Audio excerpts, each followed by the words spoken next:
In the region, the area has been quiet as the factions allied to Governor Hassan Joho, that is of Mombasa, Amason Kingi of Kilifi, and Salim Vuri of Kwale County are said to have adopted a wait-and-see attitude before deciding the next course of action. Of course, Coast Region has always been one of the determining kind of, people say that it's an ODM or an opposition stronghold.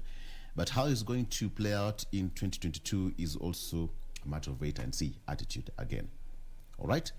They say that according to Omar Mwinyi, who is the Changamwe MP, they say that they lack a de facto leader to unite the region. The outcome of the 2022 politics at the coast will be determined by what happens at the national level and not the small talks people are having down there at the coast region. All right? So politics is already steaming up, and we are yet to see more. Politicians are gearing, and as I always say, for politicians there is no time left. Jane, I don't know whether we have time left for in the headlines. I don't think so. We have to wrap it up at that point. But we have so much more lined up for you, so you definitely don't want to miss out on that. Do stay with us. We catch a quick breather. Today we are taking chocolate at Ukunywa Kahawa leo, but we will be back. Victor anakunywa uji. Victor anakunywa uji. So stay with us. Sip your morning beverage. We'll be back after this. Unachoma.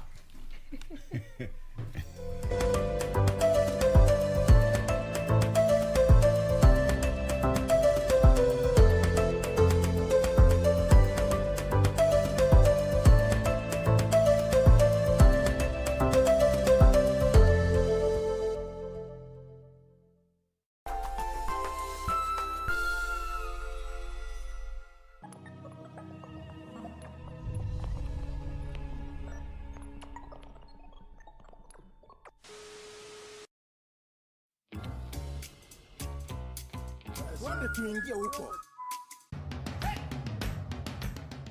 Bwana Motiso, pikipiki yako ndio hii.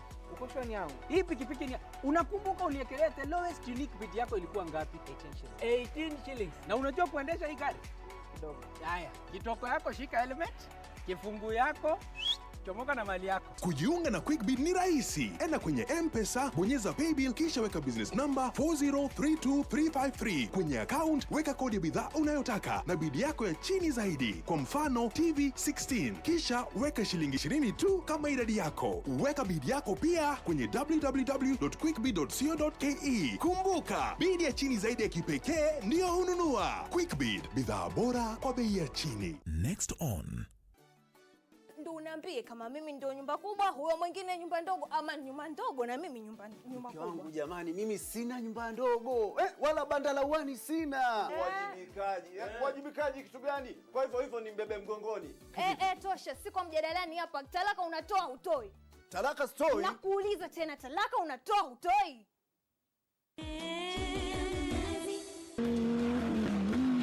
The greatest rally in the world is back in Kenya. Catch all the action of WRC Safari Rally live and exclusive on KBC Channel 1 from 24th to 27th June. See the world's best drivers navigate their machines on Kenya's rough terrain at breakneck speeds. Experience the thrills, adrenaline, drama and excitement as man and machine do battle. Don't miss out. WRC Safari Rally, live and exclusive on KBC Channel 1, your true sports partner.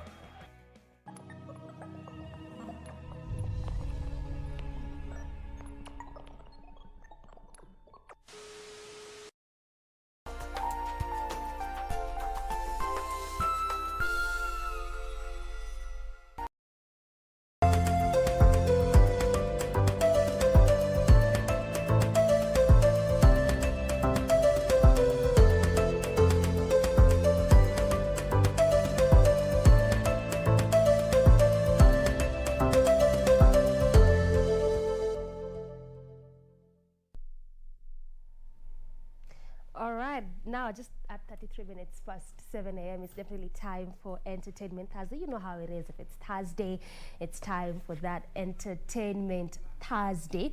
And this morning we try to look at something a bit different, not just the journeys, the struggles, although we'll touch on that a bit, but we'll also try to majorly focus on investing in the music business. What does it entail? How does someone need to do that?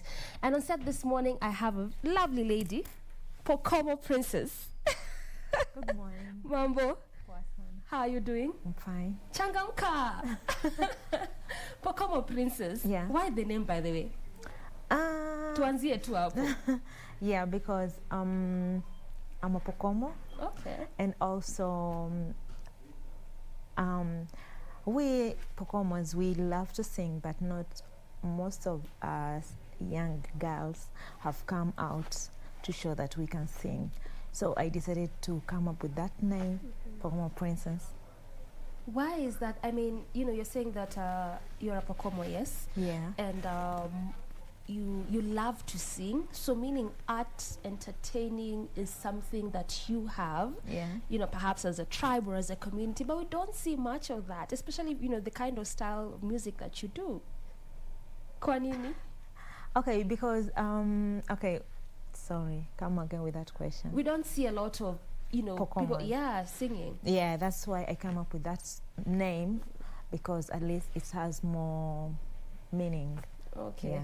So is it a way, it's a way to like show the world perhaps that at Assisi we exist. And I also want to show my people too that they can come out, they can do it too.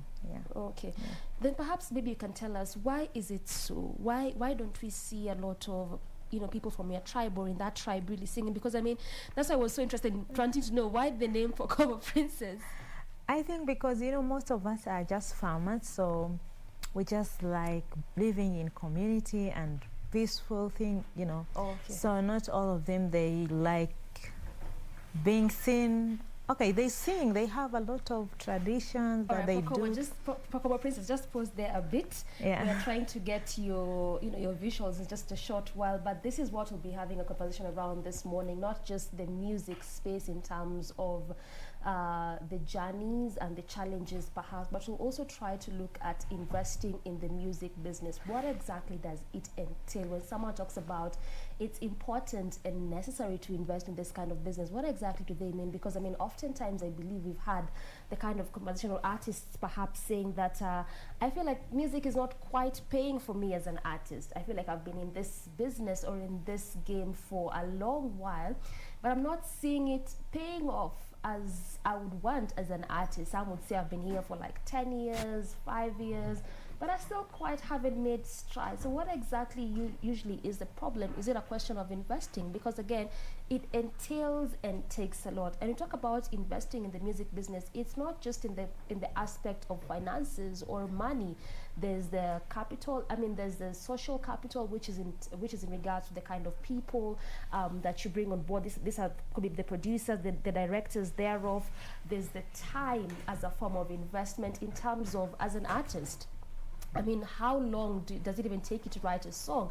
Is it just a question of, I had an idea and I decided to write a song, or you actually took your time to just write or compose, and then the creative process therein, that this also goes into that aspect of time as a form of capital. So this is just some of the things that we'll be focusing on in a short while with Pokomo Princess, even as we just try to get a bit of her journey and how it has been. Also remember that we can't forget the aspect of COVID-19, in as much as yes, there was an opening that was around May thereof, we still know the kind of challenges that most people in the entertainment space are facing, and not forgetting artists. This is simply because of the lack of shows and the aspect of not having crowds, and we know very well that a good number of artists rely heavily on shows, rely heavily on events, and we don't have quite that. So how have most of them been surviving? I also just checked out my guest and I realized that she was also on YouTube creating content here and there. So does it mean that musicians or artists as a whole, or those in the entertainment space, are getting more creative? looking for more creative ways to just make or make a living, given that it's a difficult time. So those are just some of the aspects that we'll also be trying to focus on. What exactly are they doing thereof as artists, as musicians all together, or even just as people in the entertainment space? Now we have you right back. Thank you. So we were saying, a bit earlier on, before I just gave our viewers a bit of a, idea of what we'll be talking about, trying to understand why don't we see people in your community, coming up, singing, being musicians, because you're doing well as an artist, I could say. I checked you out and I could say you're really doing well. So why don't we see that? And you are trying to say that, you're mostly into farming. That's what you're used to perhaps as a community. So that could be a major factor. Yeah. Okay. But I think also they are not much there are some who are exposed, but they're not much exposed. Yeah. We are. Exposure, that makes sense. Yeah, exposure. Yeah. All right, so let's come now to the music bit. And I really just want us to touch so much today on investing. Yeah. Because the way I was saying earlier is that utapata wasanii wengi wanasema nimekuwa kwa game for almost 10 years, 5 years, na feel ni kama si make moves. Yeah. And some would say, basi naona muziki acha iko tu kama side hustle. I have a main hustle, and then muziki ikijipa tu ni sawa. If not, okay, I tried. But let's talk a bit about investing. Yeah. And also, I want you to tell us from an artist's perspective. Tukisema investing, what exactly does it entail? Kama msanii. Kama msanii? Yeah. Okay. Of course, you have to have financially supports, but also you have to put all your effort, all your energy, your dedication, and you also have to have focus. Yeah. And in music, for you to start to see a bit of change and more maybe generating, you have to be also consistent. I like that bit, consistency, because it looks like it's something that is kind of sometimes. Yeah, because before I wasn't consistent. I started, then I stopped, then. But since I started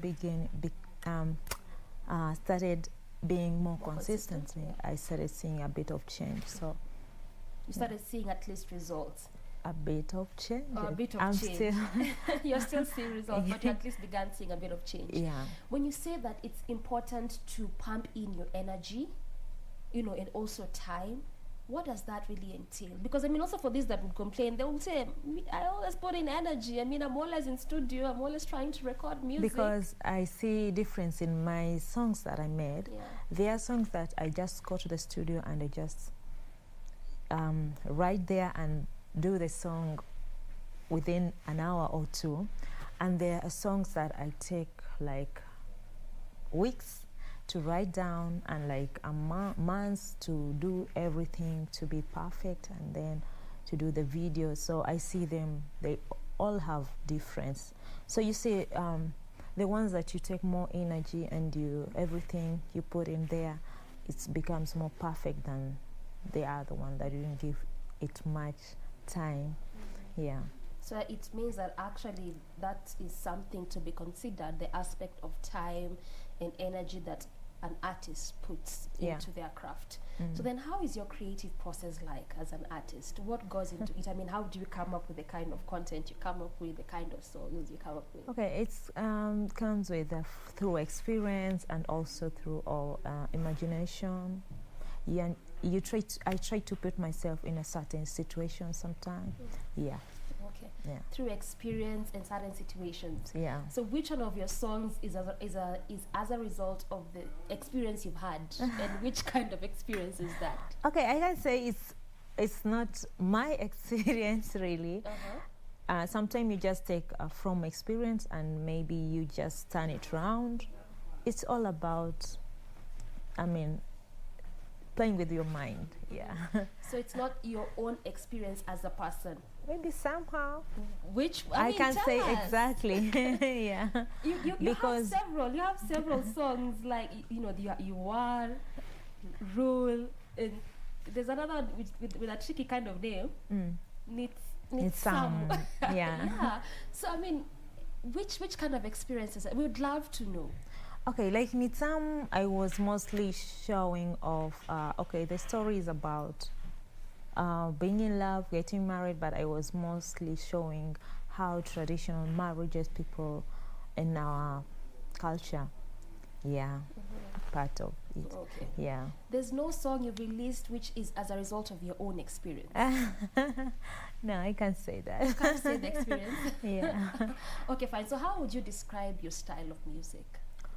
I do mostly R&B, but my my new song is a bit of hip hop and R&B. Yeah. So you change your styles here and there. Why? Because I'm flexible in all sides, so every time I want to try a new style, and I also want to see on my way of singing with different kind of style, which also I want to see my fans which parts they love most. Yeah. Okay. Yeah. So I mean, there's always again that aspect of a female in the music industry. Some would say it's really quite challenging. It could either be in gospel or secular, whichever way. They would say it's just not as easy being a female in the music space or even in the entertainment space as a whole. For you, how has it been so far? Okay. Yeah, I can say it's not easy, but most of the time I don't want to believe in the word not easy. I just want to believe it's possible. I can do this. I really want you to expound more a bit when you talk to us, because I want us to understand. I want our viewers to understand. Okay. Yeah. So when you tell us it's not easy, because I mean every artist has their own journey. Yeah. Every artist has their own way of doing things, their own struggles as well. Yeah. And I want to be very categorical when it comes to that female bit, because I mean it's something that we've had quite some. I mean, different times here and there. That's not easy for female artists. Yeah. So when you say it's not. Yes, that it's true, it may not be easy, but I want you to tell us from your perspective and what you've gone through as a female artist, what has been the most difficult part, and if it hasn't been difficult, what has been the most exciting part? You know, in spite of the world changing, people changing habits, but we still have that thing that we Africans, ladies, and supposed to be in the front page, you know. So still. Back in our culture, still is, you know, we are just still in the down there. So people are still, you know, in that aspect. Although people are still coming out. So also that part, it's not easy as an artist, and also culture. Yeah. From your perspective. Yeah, and also we have so many male artists whom are above us. So. It's not so easy dealing with them, and yeah, but I always don't want to put the word not easy in me. Yeah. Okay, so from your just picking from your story, what has been the one experience you've had and made you feel like, hey, by the way, I think I really want to quit music? A difficult time, a challenging experience. Okay. Yeah. I don't know. Okay, as before I was doing I was in church choir, but later when I dropped out of church choir, I felt like there's something that I'm really not doing. And sometimes you were in the church choir before? Yeah. Okay, before you came youth to this choir. other side? Before I I started singing, so I felt like there's something really I'm missing, you know. And sometimes you feel a bit depressed. So one day I just tried. So I used to write some things down, but then I said, maybe I should combine all this and do try music. So that's when I started doing music. So the first time I did music, I felt like I lifted something out of me. So I felt so kind of happy, like I've really accomplished something. So that feeling made me feel like I think I should try more music. Kambia watu wanataka experience. There's a viewer here saying, Kevin is saying, hapo kwa personal experiences, mgeni analenga na vile tuko curious. People want to know, your story as an artist. Yeah. But anyway, you're saying that you were in the choir. Yeah.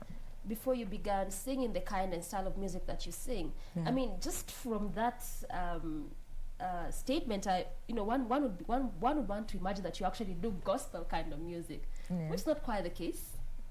No, but I do all music. I haven't specialized. So you do gospel and secular. Yeah, but That's in my interesting. YouTube, I only have a Christmas song and all them are secular. Wait, let's stick there a bit. Let's stick there a bit.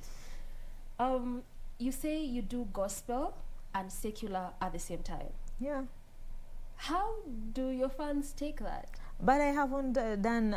Okay, the only gospel song that is in there is the Christmas song. That is the only gospel song. Yeah.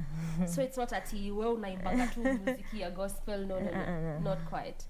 But then again, let's go back a bit. You are in choir, but then you decided to start singing secular. Yeah. I mean, what made you not, and this not in any way judging, just wanting to know, what made you not sing gospel?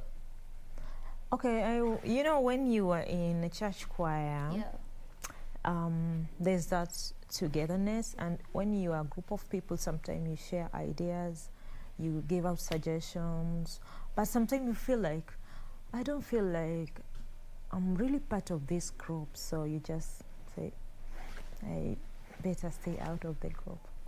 Yeah, so that's what I felt. That's why I dropped out. Oh, that's interesting. You didn't feel you were part of the group. You felt you wanted to do something of it. Yeah, because I felt like there was no really togetherness in that group. Okay. Yeah. That's interesting. So is that what informs a lot of conversations surrounding perhaps gospel artists? Some would say that hakuna realness, wanaimba tu for, because they really want to look like, I'm a gospel artist. There's no realness. I can't judge. No, we're not judging, we're just having conversations. Nothing really. I don't know. And even actually later we'll be having gospel artists here and said, so they'll be telling us also their perspective. In my part, in fact, I'm supposed to sing gospel. And then? But now, me as a writer, I can't specialize in just gospel. Okay. So that's the tricky part. All right. Yeah. You want to diversify. I'm a writer, yeah. So I can't just say I can just do gospel. It will be like punishing myself. Process will be yeah. All right, let's talk a bit about your recent song. This is Rule. Rule. Tell us a bit about that. Rule. This is special for women. Yeah, it's a special song for women, and I want to tell. It's a message to tell them that in every aspect of life, we can rule. We can be leaders. So, yeah, we just have to be strong. Yeah. In every aspect of life, women can rule. Women can rule. Is it a thing that right now we are seeing mostly people in the entertainment space? If one, especially for a female, if they get a chance, they just have to release something that is geared towards making women feel that they are strong enough. Women are. Yeah, because women, we are strong. Okay, that's interesting. All right, you also have in your YouTube channel. I discovered, you also create content aside from just music. Yeah. There's one Cook with Binti Raquel in real time show. Yeah. So does that mean that you do music at the same time, still trying to create more content? And is this because of the inception of COVID that made artists try to diversify, or it's a thing you had in you? What is it? Cooking, apart from music, cooking is my passion too. Okay. So I wanted to share different. Most of the time I try new recipes, so I preferred also to share it on my YouTube channel. So maybe someone is not interested to listen to the music, they can go to my cooking. You've clearly diversified. Yeah. All right. So what about collabos? Have you done any collabos, and if so, with which artists? I've done with a collabo with an artist back in Malindi. Yeah.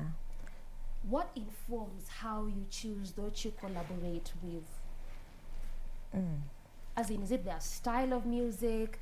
Is it just ni msanii amebobea, so why not? What exactly informs? Their style of music. Of course, you'll see it if you rhyme, because you will listen to their music and say, "Oh, I will rhyme with this person." Yeah. Quickly, as you wrap up, what next for you as an artist? Next, okay. Right now it's a bit challenging, but I will be having another show in August. Hopefully, if the COVID is not going to affect it. Yeah. Hopefully. Yeah, that's what we are hoping. Okay, thank you so much, Pokamo Princess, for your time. Hata kama umekataa kutupatia experiences. But maybe still, next time. all right, cool. We still appreciate your time. Thank you. We are not yet done with the program. Plenty more on the other side of the break. Stay with us.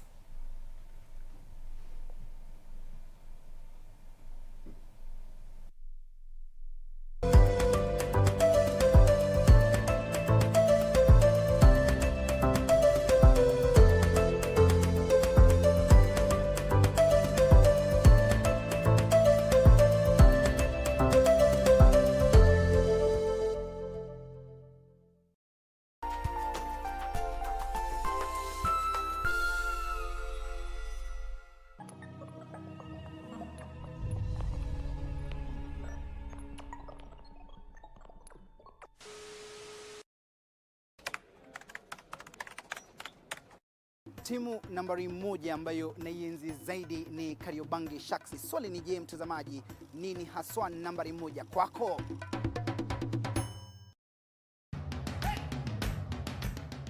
Bwana Motiso, pikipiki yako ndio hii.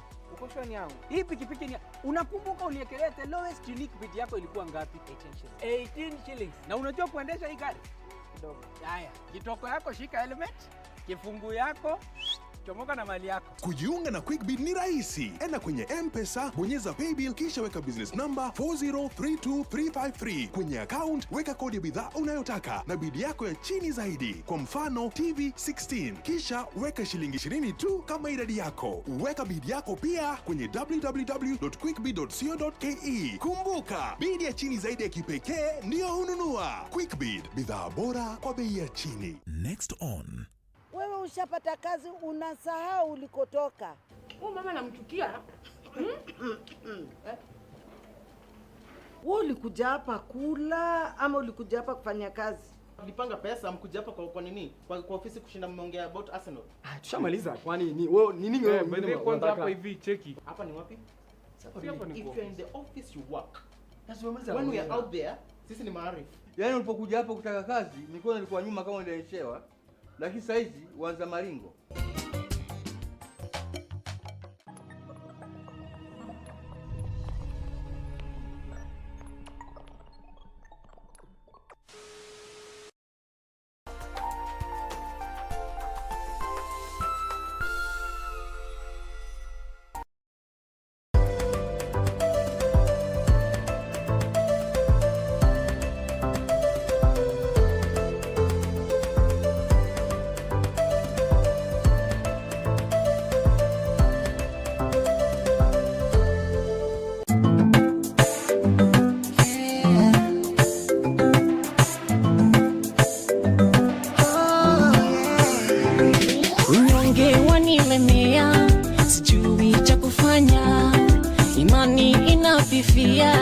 Naisha kila siku, fikira zangu mbali na Mungu zinachipuka. Nahisi nirudi kule ama niende bunge. Inachoma, inauma, sikia msanii ya kule imani na baraka. Inachoma, inauma, sikia msanii ya kule imani na baraka. Nipe majibu, kichwa kinauma. Nipe majibu, nimefika mwisho. Nipe majibu, kichwa kinauma. Nipe majibu, nimefika mwisho. Kuna haja ya intro Yesu mshamsikia. Watu humu introduce ndio huwakatisia. Shida alisema ulete pale Calvary. Usiache zikupeleke city mochari. Jaire anajua story ya kesho. Aliambia Jeremiah eti akona form. Akatuma Musa Egypt akaperform. Pale kwenye wilderness pia akaperform. Abraham, Sarah pia aliwapa son. Sijataja Samuel, story ya Anne. Kila kitu si unajua gani process. Success my time utaona na glasses. Aliye juu ndiye ako na master plan. Utafurahi si unajua tu aftermath. Baraka access je ndiyo mastercard. Anakupenda zaidi ya just a man. Nipe majibu, kichwa kinauma. Nipe majibu, nimefika mwisho. mwisho. Nipe majibu, nipe majibu, kichwa kinauma. Nipe majibu, nipe majibu, nimefika mwisho. And we are back. That was Majibu, Mr. Nelson's latest song, which just means it's definitely time for our next conversation, still on Entertainment Thursday, but now we shift focus a bit. We look at the gospel space. Two guests on set this morning to help us understand a bit about the gospel music right now, the kind of space it is in, and that is Mr. Nelson. Good morning. Morning too. How are you doing? I'm fine, thank you. We have to see you. Mazee nimetoa. Tukuone, si ndio? Mazee watu wanione. All right, and to the farthest right, that is Commando. You will be seeing all of them in just a short while. Right now, however, the kind of conversation we want to have is basically how the gospel space is shifting. Again, there's been a lot of conversations in regards to the kind of gospel music being released right now. Haina content sana. It's more about let's entertain. You know, let me make moves perhaps. Let me make money. And also we cannot forget how the award system came. I mean, when it came, I know we've had that conversation a bit with some artists, but you also want to hear their perspective, at least when the award system came. How did it shift the gospel space altogether? And why the gospel music has gone into this kind of space or this kind of box, whereby it's just become more about entertaining and not so much about edifying. When you can compare how it was back then with how it is now, there's clearly a lot of difference, and a huge difference, so to speak. So that is what we'll be finding out from our guests this morning, even as we try to look a bit about their journeys, how it's been so far. Again, also a lot of conversations surrounding finances, never me. Some would say it's been difficult even just recording or producing music. So that is also what you'll be picking from them in a short while. Now I believe that you guys are ready. Muonekane sasa, lazima tuone. Sisi tunaongea na watu wajui kina nani anaongelesha. Yeah, there. So that is Mr. Nelson there, who's one. And by the way, yeah, he has a very interesting story. Very interesting story. That is Mr. Nelson. Then to the farthest right, that is Commando. Nataka wakuone sasa. Exactly. Why that name, by the way? That name came about is because when I sang the first song, Yesterday Commando, then people started calling me Commando. So I had to accept. Ni kulingana vile ambavyo watu walikuwa wanakuita. Watu walianza kuniita Commando. Nikienda kuimba nasikia wacha tukaribishe Commando aimbe. Nikasema kwa hivyo mnataka hii jina? Nikachukua tu. Kwa sema wewe ni watu walikupa hiyo jina. Watu ndio walinipa hiyo Commando. Na wewe uko na why not? Nikaona si mbaya. All right, Mr. Nelson, yes. You have a very interesting story. Just very briefly and very quickly, before we get to the music aspect, you are in a cult group. It's true. Able to ambia a bit about that? Actually, we used to stay in Nakuru.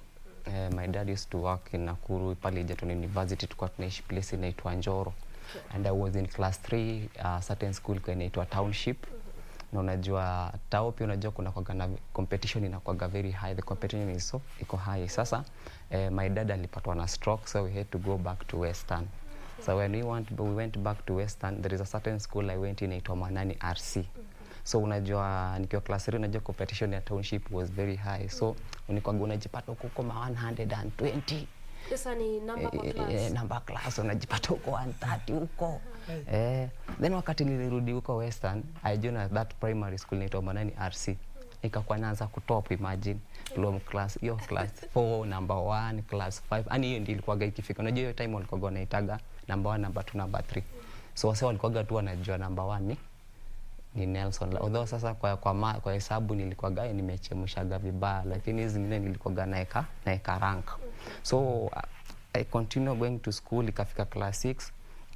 There's a time nilitoka chuo. I just came from school, nikasema my mother because now our dad was very sick. So my mother told me endo fetch water.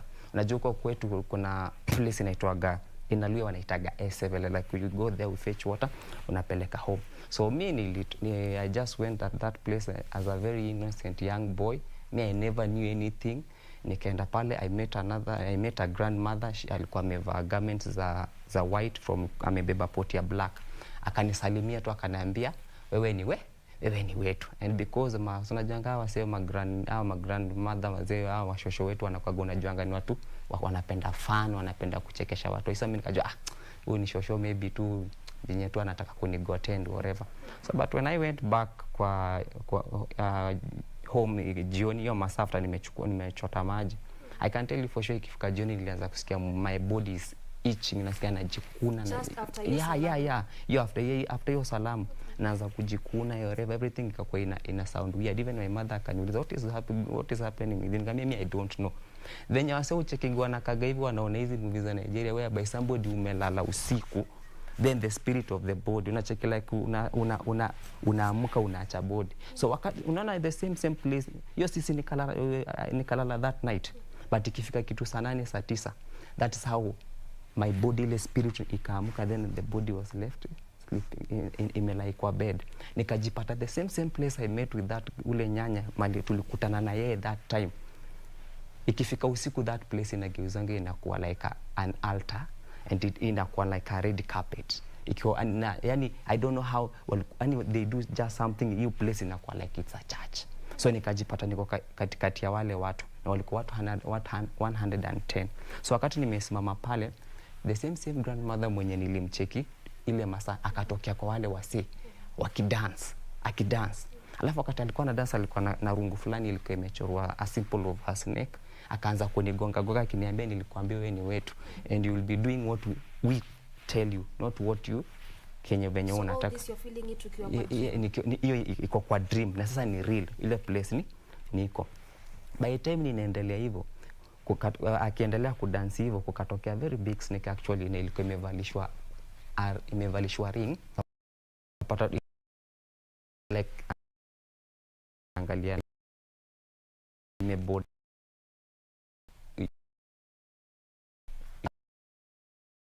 leaking that ring, inamaanisha they have already initiated you in that cult, hiyo kwa cult. So by the time nilimaliza tu kufanya ile conversation ya kuleak that ring, nikajipata sasa ni real life mwili wangu umechoka, like umeshanika umepigwa vita ni hadi ujiwezi. Hata wakati nilijaribu kutoka kwa bed asubuhi nikaanguka chini. Hadi my mom, what is going on? Kamwambia, I don't know what is going on with me, but I can tell you for sure that is the same day my life ilibadilika. You see, and from there I can tell you for sure me I've been in a cult for quite a while. I lost one of my toe. I sacrificed one of my toe. I don't sinaga kidole kimoja by the way. And most of the time I don't share my story because I want ati watu feel like maybe ati wanihurumia. Hapana, because most of the young people are going through these things. Maybe hata misananso nalitoka na kidole, uchunge sana usikatwe mkono. Unani get? Because keneni kuja kurealize kunanga kitu cha shetani utakula na uende for free. We will never eat anything from the devil and go for free. Because me, I can tell you for sure, being in that cultism, I've seen, nimekuja kurealize kuna watu wana mali, my friend. People have everything. But unapata hata mtu ako 40 years, ako 50 years, he has everything, but ni mwanaume, he's not getting married. Mwanamke ako na pesa, everything, but she's not married. Ukifuatilia mienendo unapata this person he's just worshiping the devil. Wow. Yeah. I mean, it's just such an heavy story, if I can say. Commando, you are really agreeing, especially when Mr. Nelson said, nothing you get from the devil is for free. Hakuna kitu ya bure ya shetani. Hakuna, lazima utalipa. Lazima utalipa. Okay. Now, wewe umekuwa kwa muziki since, is it 2008? 2008 ndio nilitoa album ya kwanza. Lakini pia nilikuwa kwa muziki for some time. Okay. Hiyo ni such a long time. I mean, before 2008 na even 2008 mpaka saizi, muziki imekuaje? Imekuwa very challenging. Okay. Especially katika mambo ya airplay, katika mambo ya finance, imekuwa very challenging. Lakini Mungu amekuwa akisaidia. At least tunaendelea. So when ni wakati gani ulifika ukasema lakini kama mimi kama msanii acha tu ni give up? Lakini ukaendelea, which time was it? Ilikuwa wakati gani? Kuna sometime katika usanii, unajua wakati niliresign kwa TSC, alafu nikaenda kwa huko Mombasa. Nikiwa pale nilikuja mke wangu akachukuliwa na mtu mwingine. So I was very much nilisikia nimefinyika sana. Yaani unajua hiyo kitu huwa ni mbaya sana. Lakini sasa nikanjipa moyo. Nilikuwa nasikia hata kurudi nyuma kimuziki, lakini nikanjipa moyo tu, nikaendelea. Kwa hivyo huo wakati ndio mke wako achukuliwa na mtu mwingine, ulikuwa ushaanza muziki? Nilikuwa nishafanya sana hata music, alafu pia wakati COVID pia ikaja, hata ndio sababu nikaimba huu wimbo wa Nitachipuka Tena. Tuambie kiasi tu kuhusu huo wimbo. Wa Nitachipuka Tena. Nitachipuka tena, kila mmoja si anajua vile COVID ilikuja. Kwanza hiyo COVID tuseme, wakati ilikuta niko katika hiyo state ya nimepoteza wife. Alafu sasa COVID ikaja, mimi nilikuwa nafanya kazi katika private sector kwa hizi shule, kwa sababu niliresign kwa TSC nikaenda kwa private. Sasa unajua kila kitu ilikuja, ikawa hakuna shule, hakuna mambo ya classes. Kwanza nakumbuka ni huo wimbo wa Nitachipuka Tena ulikuja likiwa kanisani. Sasa hiyo naendelea kuomba Mungu at least hiyo mambo ya kwa sababu sio, nakumbuka vile vile CS wa education alikuwa anasema mambo ya 2020 will be a wasted year. Kwanza hiyo nikisikia hivyo nilikuwa nasikia inanifinya sana. Inakufinya moyo kabisa. Inanifinya kabisa kwa sababu saa hizo kila kitu kiko crippled, niko pale, hauna mbele wala nyuma. Lakini Mungu akaja. Sasa wakati huo nikiwa katika that state, ndio Mungu akaniambia nitakuchipua, ni wakati wa kuchipua kanisa. So I was very much encouraged. Okay. So it was based on what you were going through as a person, circumstances, na hizo zote. Kabisa. Okay, Mr. Nelson, let me come back to you. And right now, I want us to dive into, that conversation, especially surrounding the gospel music. Yeah.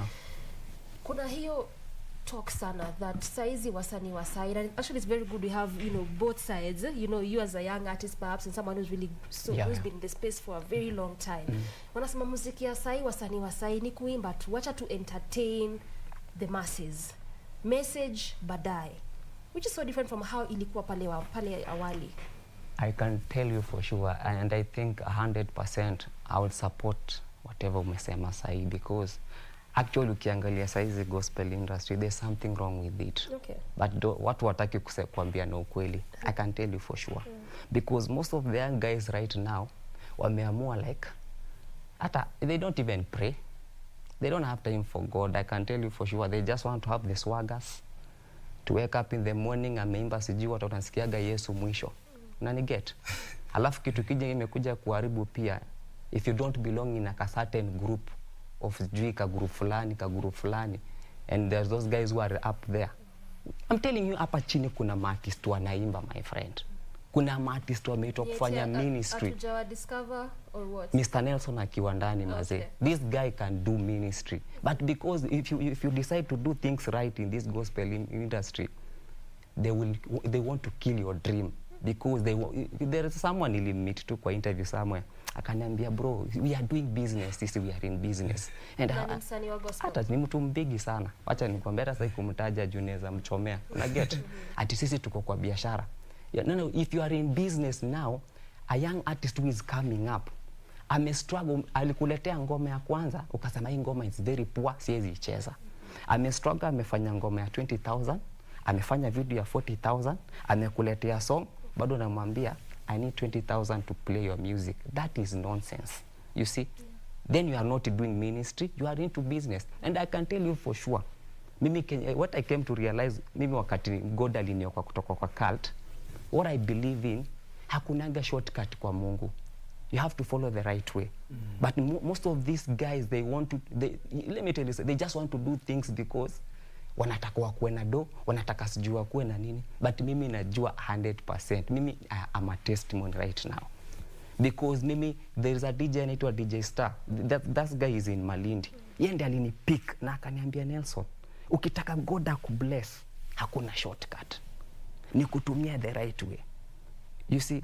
And I can tell you for sure, we need to revisit. People must go back to where it started. But wase wanafanya, they are doing things for likes and views. And no anata mtu aokoki juu ya kitu unafanya, una get? So hata God akikuja saizi utamwambia nini? Amekupatia chance but you're wasting the chance. Amekupatia let me tell you something. If God amekupatia certain platform right now and you're using that platform in a bad way, Mungu atakutoa tu na ateka mtu mwingine. Na hiyo ndio kitu tunaomba. Tunataka Mungu achipue ma DJ wapya wenye watafanya ministry, ma artist wapya wenye watafanya ministry. Yani we want things to and hata sometimes tunaweza kwa tuna blame church, although pia church is also responsible, because unajua acha nikwambie pia church inafaa iamuke na ikuwe na sound iseme, unajua church iko na nguvu, iko na nguvu sana, na wao ndio wanaweza kuomesha hizi vitu zote zenye because unajua pia unapata church zingine zimeachilia these boys are doing entertainment in the name of they get money wakuja wapatie tithe. Nan get? That's interesting. Yeah.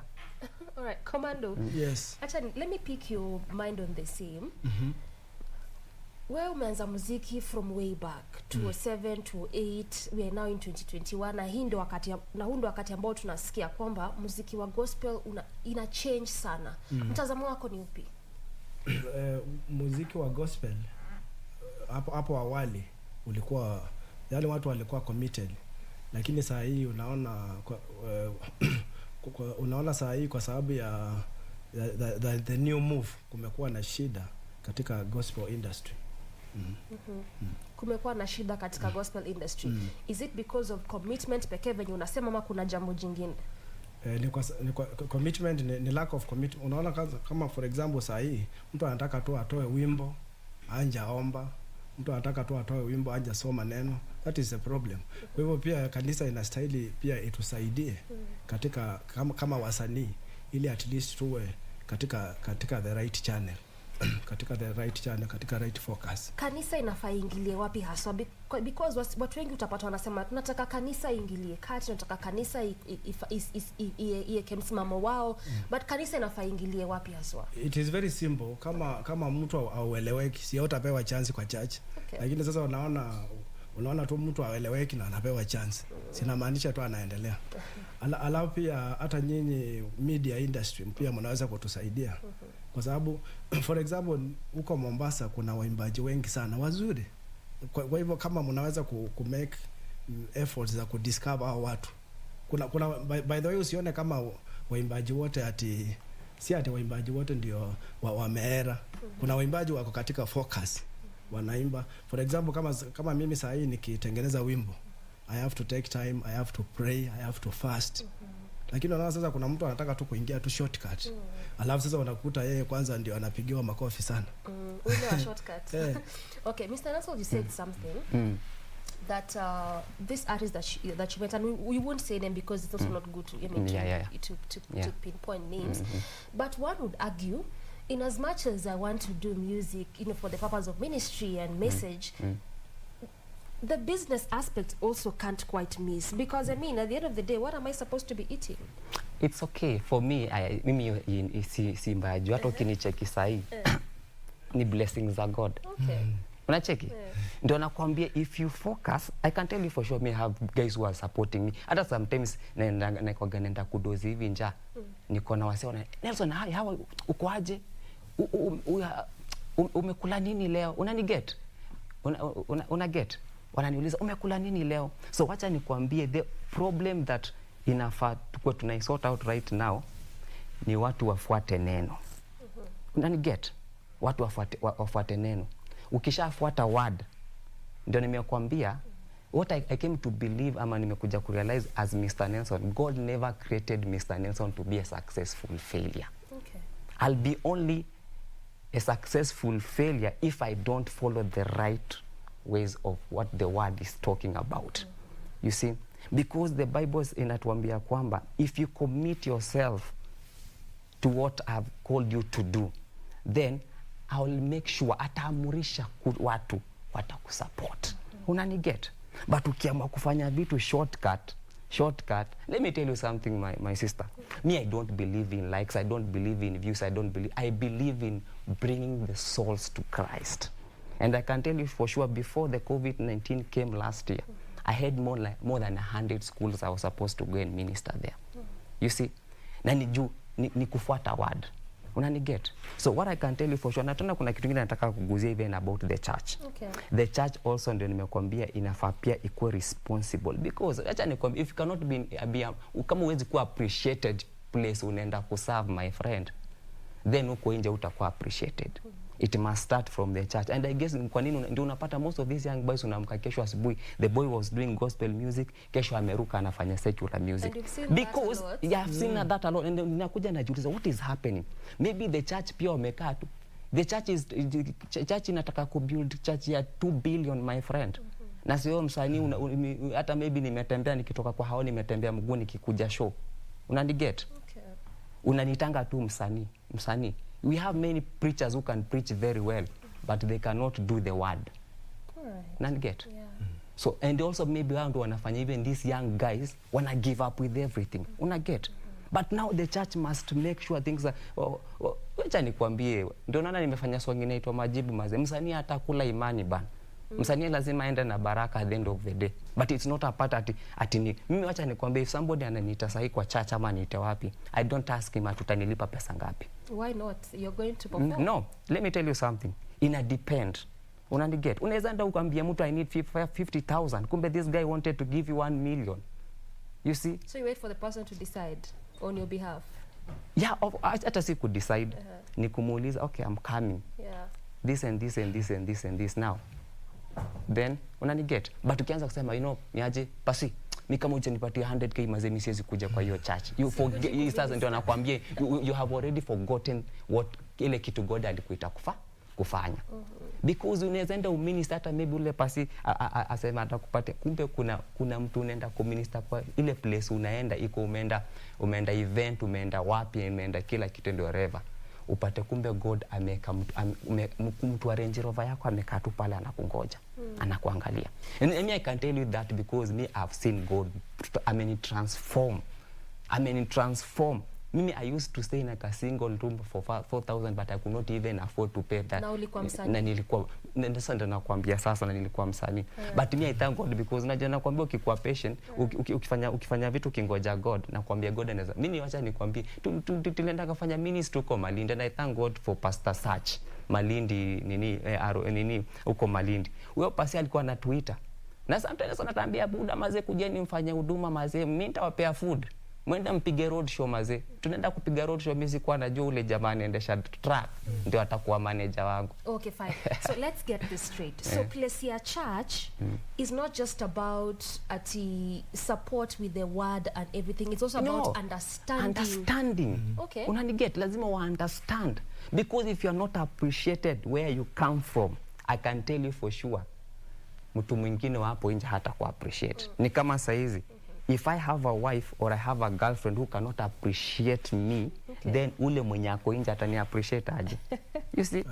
Haitawezekana. Aliko bana amesema haitawezekana. So then Commander, from you inamaanisha we really need to do more, because tunaweza kaa tukisema unajua wasanii wa saizi hakuna message, muziki ni about entertainment, but we need to do more. Okay. We need to do more. All right. Yeah. Okay, fine. Now let me come back to you, Nelson, and then again, this is slightly about the award system. I had said earlier that we've had this conversation at least with different gospel artists, but I always like to pick the different minds of different artists. Because when the award system came, these are the likes of Kina Group and the various award systems that came. It was good because the way we are saying, ni muhimu ku appreciate wasanii. Ni kweli. Not just kwa church, but even outside, at least not by the way, there's something. Now appreciate your craft. But some would say, when the award system came, most, especially gospel artists, began singing for the award and not the word anymore. Ni kweli. Hapo ni kweli. Hata let me tell you something. Hizi hata awards. So you agree with what the in fact, I agree because hizi awards zimekuja siku hizi, wanakunominate then wanakuambia ni aje, tunataka utume 10k tukupiga award. Unacheki? Oh, wow, it's interesting. Lazima kuna vitu zinafanywa huko chini. I can tell you for sure. Mimi ni place nilitoka or where I came from, kuna vitu mimi zinishtui. You see, let me tell you like right now. You know me, I've been having friends. I have DJs who are my friends. We have been talking here and wherever. You know me, I don't belong in any group yet. What. Me, I only have my boss. and my boss, my friends and whatever. So we always talk. When you just drop a song, let me now tell you something. Vitu zenye ziko zinachezwa hapa, zenye watu wataki kuongelea. Wana complain. Kuna kama mchezo kanachezwa, ndio unaona, ndio nakwambia artist mgani saizi amechipuka tu like before wenye walikuwa hakuna jina lingine nimekuja kuiona ati imekuja hapo juu, because I can tell unaweza watch hivi show, hata show ya Sunday ama siku fulani uone the only artist anachezwa ni ule msanii big, anachezwa kwa set yote. Na sasa umetoa song na ni rafiki yako unamtumia song, naambia hata you call him before 2 weeks before, mwambie natoa ngoma. I can tell you for sure hata kuna wengine nitoa ngoma wanani blue tick tu, but whatever they are playing on that show hakuna content. Unani get? They want to vibe tu na hizo maku na hakuna kitu yote. So ndio nakwambia there's something that inachezwa hapa chini yenye watu wataki kuongelea. And I can tell you for sure hata hizi shows kama za Sunday, hizi show big wakati unaleta ule artist the gospel shows, wakati unaleta ule artist big kwa hiyo show, why can't you bring a small artist kenye kanaanza ukapatia hata 7 minutes aseme tu naitwa Nelson. Yeah, naitwa Nelson. This is why KBC Channel 1 is here. Unacheki useme naitwa Nelson, aseme tu naitwa Nelson. Hakuna, but what they are playing hakuna content, hakuna for real. Wanataka kucheza wale wasanii walikuwa wanakuaga tu pale. And if you don't, me I'm telling you I'm so mad right now. The gospel space is frustrating. It's frustrating. Na wacha nikwambie, na mimi nasemaga God wao ndio amenita kwa ministry.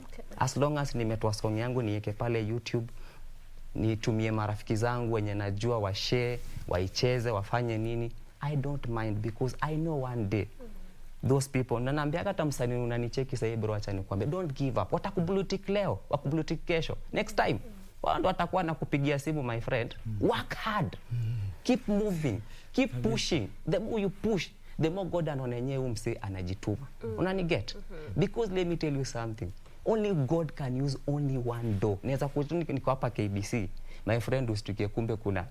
Na hata by then nilikuwa nataka hadi niambie nani Dr. Ezekiel Mutua maze, ile pesa aliwithdraw kupatia huyo msee hiyo 200,000 maze, su nijenge hiyo pesa bado nifanye huduma tafadhali. I hope hii message itakufikia. Nataka unijenge hiyo 200,000 juu niko na mashida kibao sasa zinaniandama. Hadi sijui rent hii mwezi nitalipa aje. Ezekiel Mutua, fanya makekes baba. Kama na watch amekusikia. Okay, Commander, let me come to you. Yes. Na nataka pia nipate mtazamo wako wa hiyo award system na the word, because when tunasema awards ni mzuri. Juu ukitunukiwa hiyo zawadi inaonyesha nime appreciate what you're doing, kama ni muziki umerelease video umetoa, naona nyewe we are appreciating. Lakini ilifika wakati gani ambapo wasanii ama ilifika wakati gani ambapo kulikuwa na hiyo mtazamo wa watu wanaimba just to get the award, na mtu akasahau the word, the Bible, the praying and everything? Unajua award system sio mbaya, na vile pia ilianza ilikuwa sawa. Lakini sasa wakati watu walikuja wakaingia katika ule mtazamo wa kama competition, sasa that is where we lost the focus.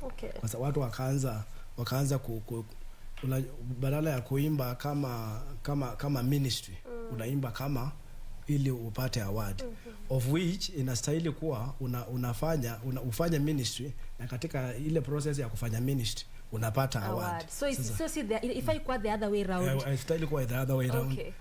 Ni wewe kwanza fanya ministry alafu sasa award kuje. Kwa sababu Mungu anasema tutafute ufalme wake kwanza. Na yale mengine tutaongezewa. Lakini sasa unajua ukianza sasa kutafuta yale mengine, sasa Mungu ako na shida na wewe. Kwa hivyo sasa tuseme ni kama ilifika wakati ambapo tumeanza kutafuta yale mengine, alafu Mungu akuje baadaye. Alafu pia katika hizi award system pia waangalie watu wana award, waangalie pia iwe hata yule mtu amepewa award watu wanaona anastahili. Isiwe tu kuna maswali. Si vizuri. Hiyo ni kaive kutouch. Amen touch maze. Maze ni touch. Kuna watu wanapewa, watu wanapewa mnakuwa na maswali sana. Lakini kuna wengine utaona mtu amepewa nasema hata mimi hapo nimepiga makofi. I support that 100%. Jiwacha, let me tell you something. Mimi there is a award niliwin ilikuwa 2019. I never knew nienda kupewa award. I never knew about it because waliniambia Nelson umework hard sana mazee, wacha tukupatie kitu. So I was given, nilipatwa like hardworking artist of the year 2019. Unaniget? Inaitwa BOG Awards, and I thank God for, na hiyo ndio ilinifungua macho nikasema I will never do ministry because I need to win an award ama ati wase wajue ati Misaneso na natamba, hapana. It is not like that. I can tell you for sure. So for me, I think it's a higher time we as gospel artists na kitu ingine, we need to love each other. Because wacha nikwambia, kama kuna mahali kuna wivu ni kwa hiyo part ya gospel. My friend, a lot of things. Mimi nakwambia, I don't know what is, ndo nasikianga the children of the world, they are very wise than we who are in the kingdom of God. And I ask myself why? Because we sisi ndo tunafaa tukue tunakuwa number one. We're supposed to be the light. There, sisi ndo tunafaa tukue tunalidia wase. But tunakwambia ile uviku hapa. Mimi nakwambia, hey, I think sijui I will just write a book about this story or what, because a lot of things are under zimekuwa hapa kwa kiti hapa, zinalaliwa hapa chini. Watu wako hapa, but kuna vitu ziko hapa chini. But for me, I thank God. Actually, at the end of the day, I thank God for what He's doing in my life. And as I told you, God has been faithful in my life. I've seen God doing a lot of things in my life. Hadi imefika place I've worked with my pastor from ROG River of God. I thank God for Pastor Edgar, anaitwa Askofu, and also I thank my Pastor Tony. I thank my bishop, anaitwa Bishop Matthew, who discovered me. Wamenishika mkono. And I have friends. Hata najua nikisipowaambia na wananisaidianga, nikitoka hapa naweza enda nilale njaa leo. Acha nikwambia, I want to say thank you to Muhudumu. We want to wrap. Yeah, before we wrap up, acha tu niwa big up. I want to say hi to Muhudumu. I want to say hi to Madam Robina Mora, anafanya pale kazi commodities. I want to say big thanks to my manager, Mr. Murefu. Big up sana. We have to pay bills. Yeah. Najua wamesikia wale wote. Wamesikia kabisa. Wamesikia kabisa. But thank you so much, gentlemen, at least for making time and making us understand what exactly is ailing the gospel industry.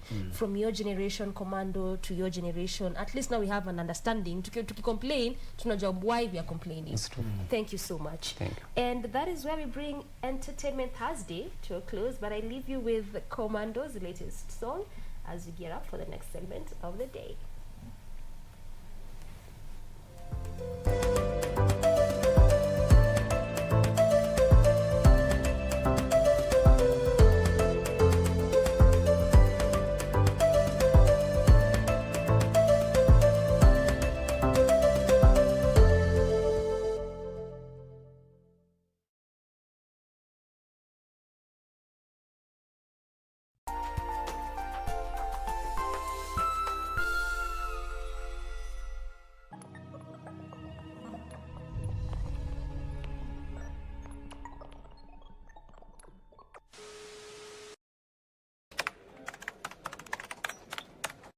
So what is my number one favorite football team?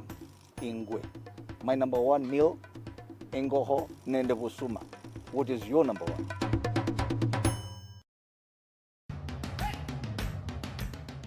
Bwana Motiso, pikipiki yako ndio hii. Uko shwani yangu. Hii pikipiki ni, unakumbuka uniekelea the lowest unique bid yako ilikuwa ngapi? 18 shillings. Na unajua kuendesha hii gari?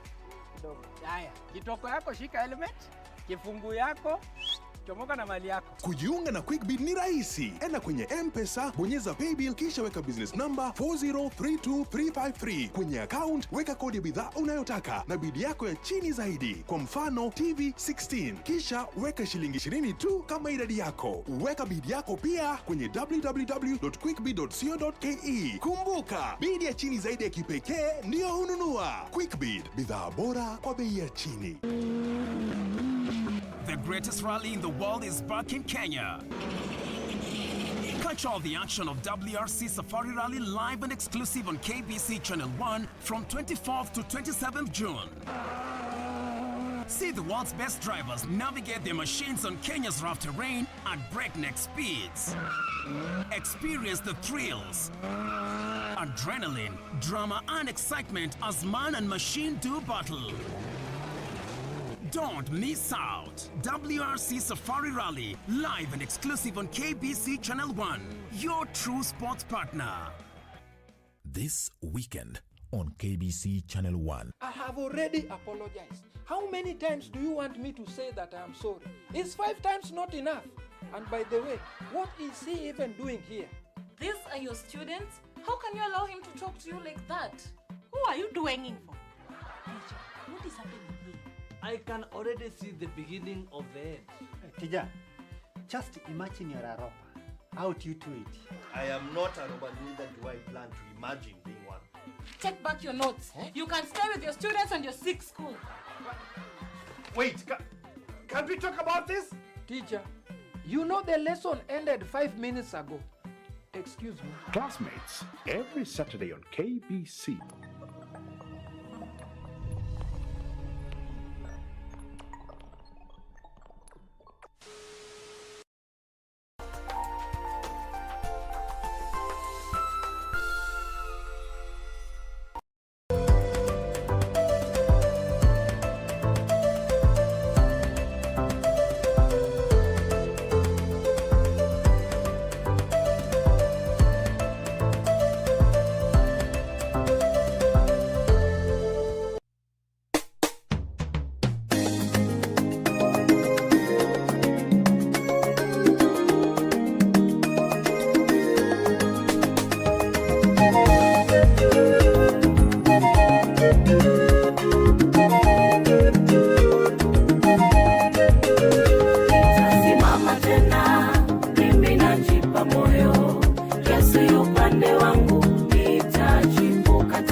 Watoto wafanya kazi nao walikufa, kapatwa na vidonda, mateso mengi sana. Mwishowe Mungu wetu kamlipa maradufu. Ayubu alipoteza mali yake yote, watoto wafanya kazi nao walikufa, kapatwa na vidonda, mateso mengi sana.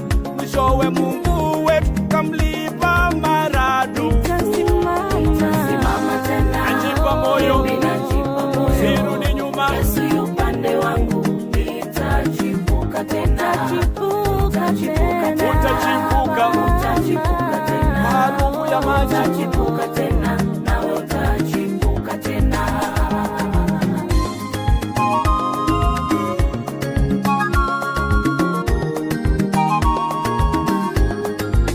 Madeni yamekusonga, magonjwa umekosa kazi, shida za ndoa umekosa mtoto, ungumu wa maisha umefika mwisho, hauna amani tena mpendwa, jipe moyo. Madeni yamekusonga, magonjwa umekosa kazi, shida za ndoa umekosa mtoto, ungumu wa maisha umefika mwisho, hauna amani tena mpendwa, jipe moyo.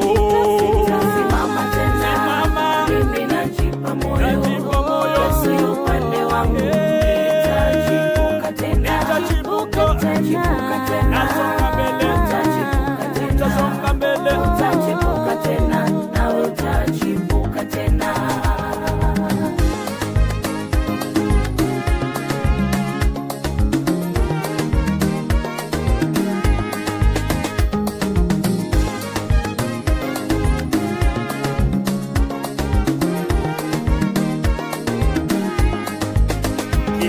Chadumu siku, asubuhi ni furaha.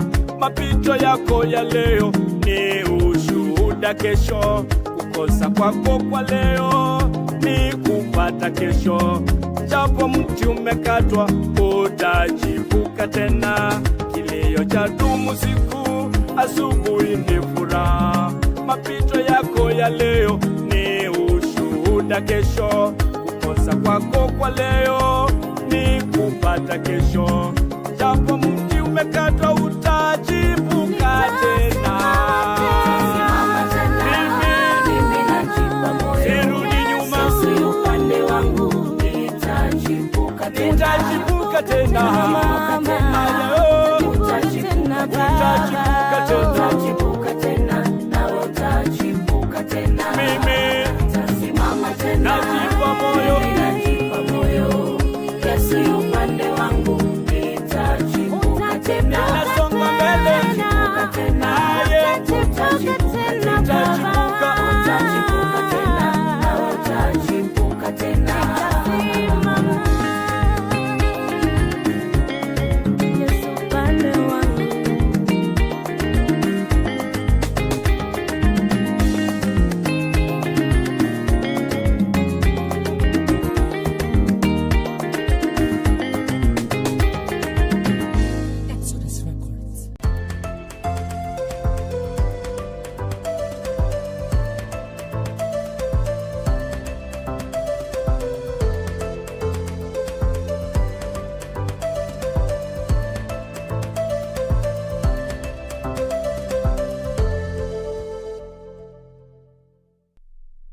Welcome back. We are glad that you are still with us. This still remains to be Good Morning Kenya. My name is Jane Wamboy. Remember, you can always interact with us. Let us know where you're watching us from and how you are also enjoying the show. And you can do so on our Twitter platform. The hashtag is Good Morning Kenya at KBC Channel 1. Ever remains to be the official station handle. My handle is at Jane Wamboy across all the social media platforms. So now we move from entertainment and focus on matters affecting us as a people and the society as a whole. And this is all about conversations around people living with HIV and AIDS.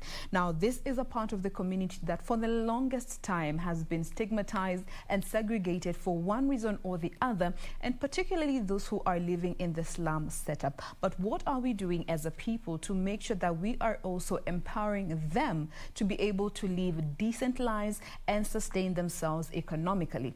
That is what we want to talk about today. And to help me with this conversation, I have two ladies with me on set today.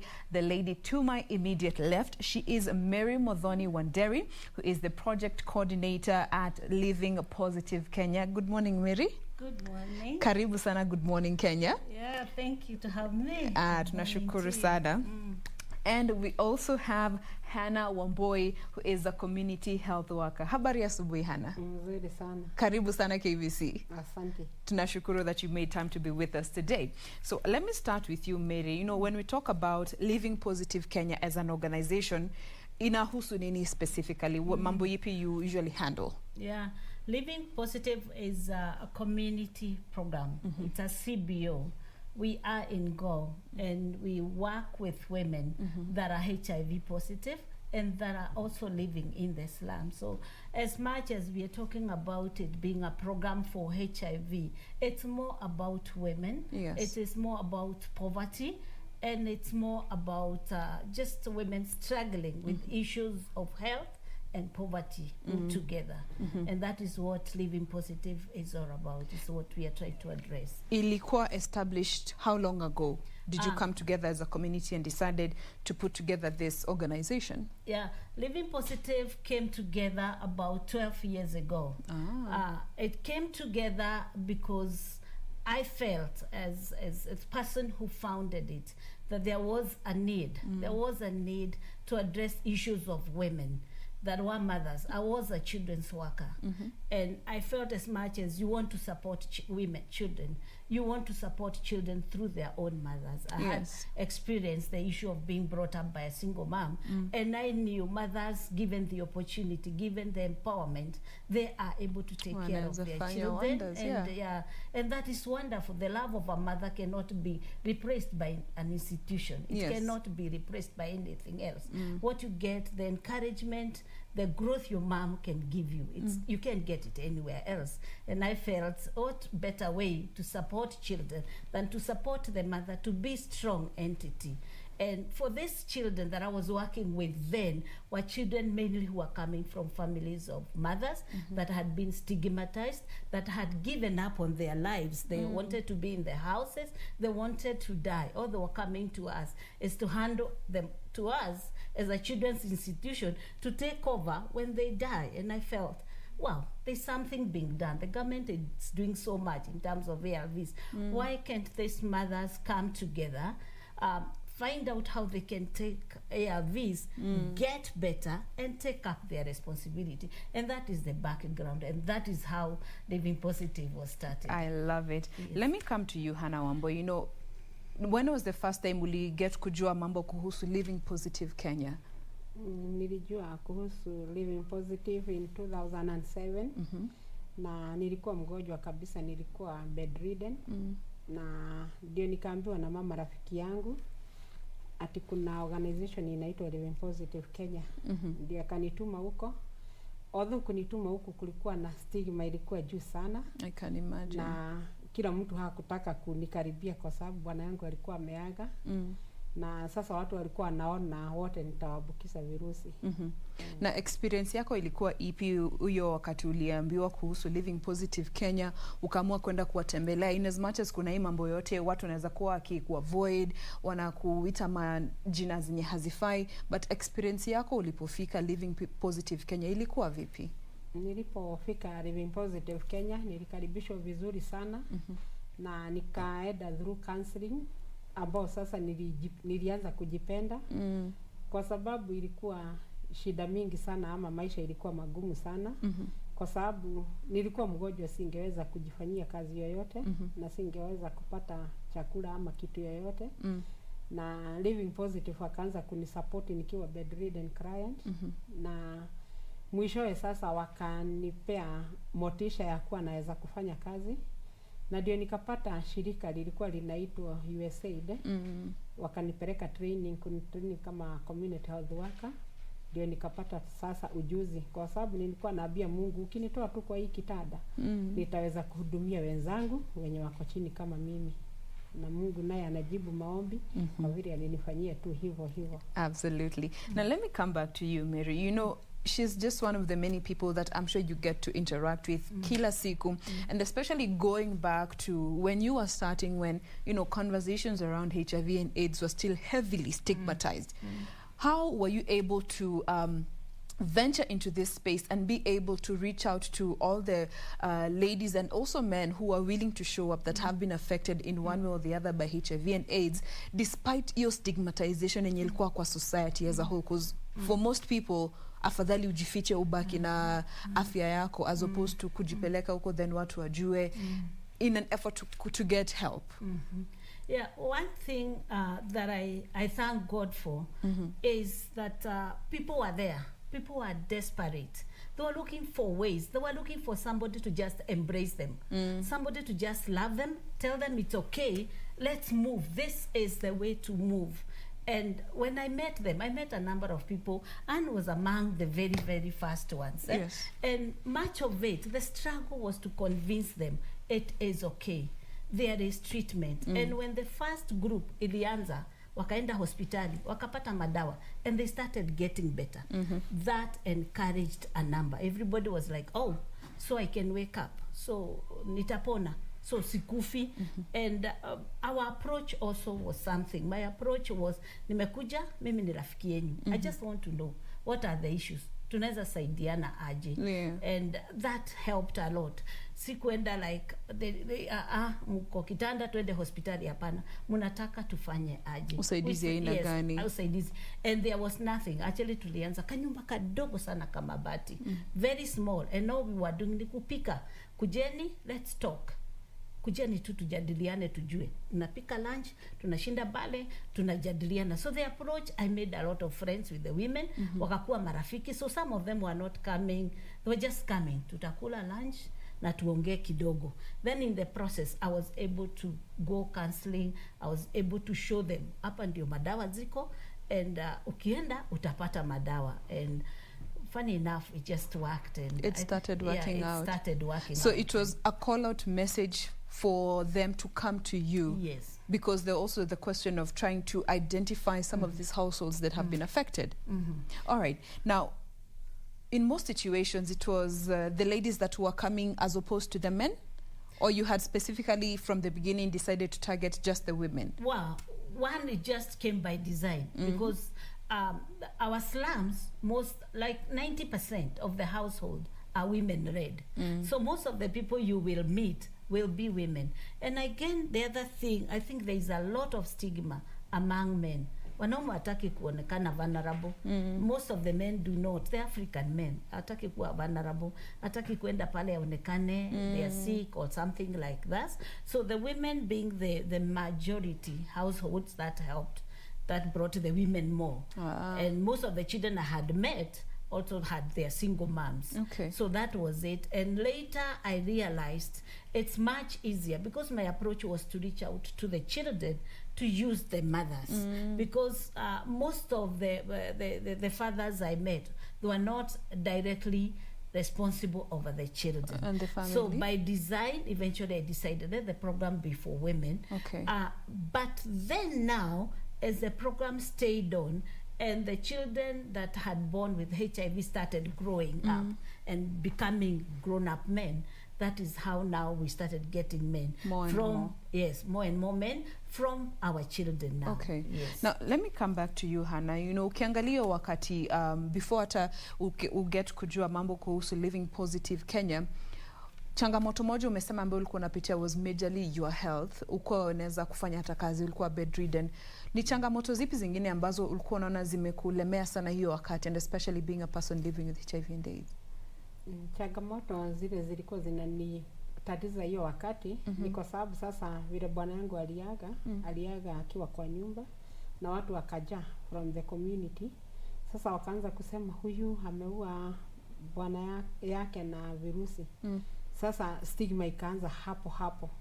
Sasa kila mtu anaondoka, sasa sikuwa na mtu hata wa kuongea na yeye. Sasa vile nilipata Living Positive Kenya, nikaona nimepata marafiki na nimepata mtu wa kushare na yeye. Okay. Na before upatane na Living Positive, ulikuwa umeanza matibabu in any way ama ulikuwa tu bado haujaweza kufika hiyo mahali ambapo unaweza pata matibabu? Nilikuwa nimeanza matibabu, alafu sasa nikaona stigma imekuwa kali sana, nikawachana na hiyo matibabu. Sasa Living Positive nikiwajua nilikuwa already nimekataa dawa. Ndio after some time ukarudi tena kukunywa madawa. Na saa hiyo vile nilikataa dawa nilikuwa chini sana, hata singeweza kufikisha kilo 50. Wow. Sasa ndio wakanirudisha kwa madawa. Na clearly kulikuwa na ulihitaji mtu wa kuongelesha hiyo wakati ndio aweze kukuelewa, ajue mali uko. Ilisaidia kukutoka hiyo mahali ambapo ulikuwa, ambapo hautaki madawa, una feel stigmatized to a point where hata haukuli, hauna afya mzuri, mental health conversations. Ulipata mtu wa kukuongelesha ili uweze kurudi mahali ambapo ungekubali kunywa madawa from Living Positive Kenya? Nilipata watu wa kuniongelesha na nikapata wamama wengine, nikajua si mimi peke yangu. Although hawa mama walikuwa wanaogopa sana kwa sababu sasa mtu mwenye ametangazwa kila pahali wakionekana na yeye. Hata vile nilianza kufanya kazi yangu ya community health work, kuna wakati tulikuwa tunatoka na mgonjwa kwa nyumba analihepa, especially kama ni mgonjwa anaweza kutembea kwa vile anaonekana, akionekana na mimi watu watasema ni mgonjwa. Na kuhusu familia yako extended, relations zilikuwa vipi, and especially ukiangalia situation venye ilikuwa, mzee ameaga, umebaki peke yako, how was the rest of the family? Because many a times tunasikianga familia zingine wanatoroka, wengine wanabaki kukusaidia. Yako situation ilikuwa vipi? Familia yangu walishtuka kabisa kwa sababu hata walikuwa wanataka niende nyumbani nikakae nyumbani, lakini nikawaambia mimi nitakaa tu hapa kwa vile nimepata marafiki. Na walishtuka kabisa kwa sababu mimi mwenyewe ndio nilidisclose kwao. Lakini nilikuwa nadhania walisikia watu wakisema. Wako wamejua bado. All right. Now let me come back to you, Mary. You know, the family plays such a very important role kusaidia mtu ambaye ameaffectiwa na HIV and AIDS in any way, in one way or the other. They can either make or break. When you are working with the ladies that you work with and their families, how do you even talk to the families that they have immediate and both extended that are willing to be part of this journey to help these ladies be able to continue moving on, and especially looking at conversations about mental health? The approach for me was forgiveness. When we started the program, a lot had happened. People had been hurt by their friends, by their families. People had been abandoned. But I felt if people have to heal, they have to start from a point of forgiveness. So my message was, wacha kwanza tusamehe watu. Let's forgive people Then we move from there. We take care of ourselves. We look at why did people judge us? Kwa nini watu walitujudge? Yes. Kwa nini people felt that we do not deserve to be relatives? Yes. Then tuwasamehe. Then we'll be able to reach out to them. So that is where we started. We have a whole 6 months of we call it psychosocial healing. And in psychosocial healing, all we talk about are issues of taking care of ourselves, our mentors, including forgiving people. Okay. And in the next, which is empowerment, Yes. after the 6 months, you get another 6, which is empowerment. In empowerment, it involves us going to the people that we have forgiven. Be it be husbands when waliwacha wa mama na watoto. Be it be relatives that kicked you out. Be it be neighbors that have talked ill about you. Going back to them. And you're going back to them in a point where you are empowered. You have accepted yourself, because a lot of times it comes from also self-stigma. I have not forgiven myself. So hata vile utaniangalia, utasema tu huyu amesema niko na virusi. You Hata already vile, judge yourself. You have already judged yourself. So by the time you're going to people, you have already accepted yourself.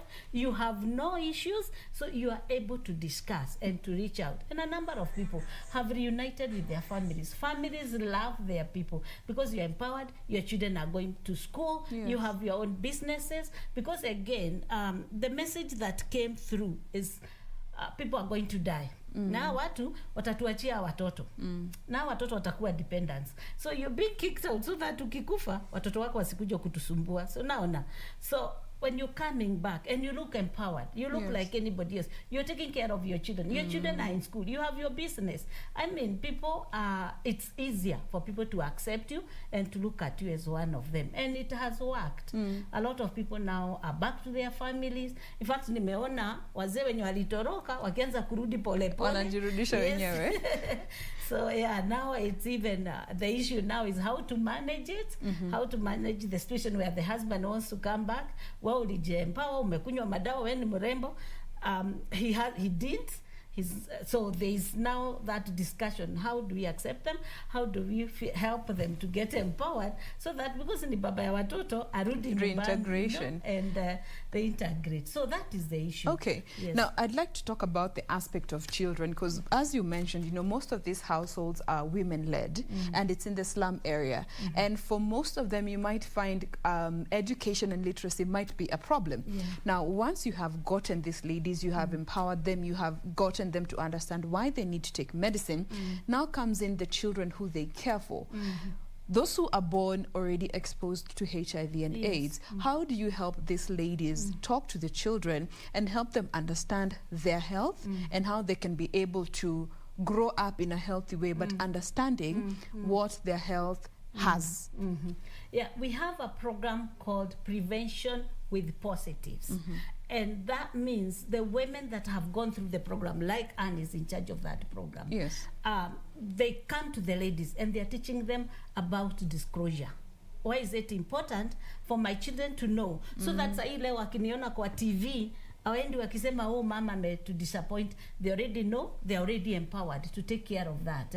So Anne does train the women on how to disclose, one to our relatives, and also to our children, and then to the community, so that when people know and they know you're not scared about the issue, then it becomes much easier. Absolutely. Disclosure becomes a lot easier. So that's what Anne does. So, and we are going to be talking more a bit about that. But first, let's take a very quick break. We'll be back to pick up with this conversation all about empowerment and the power of knowledge and awareness, and just to understand how far it can take us when it comes to living a positive here in Kenya. Stay with us. We'll be right back.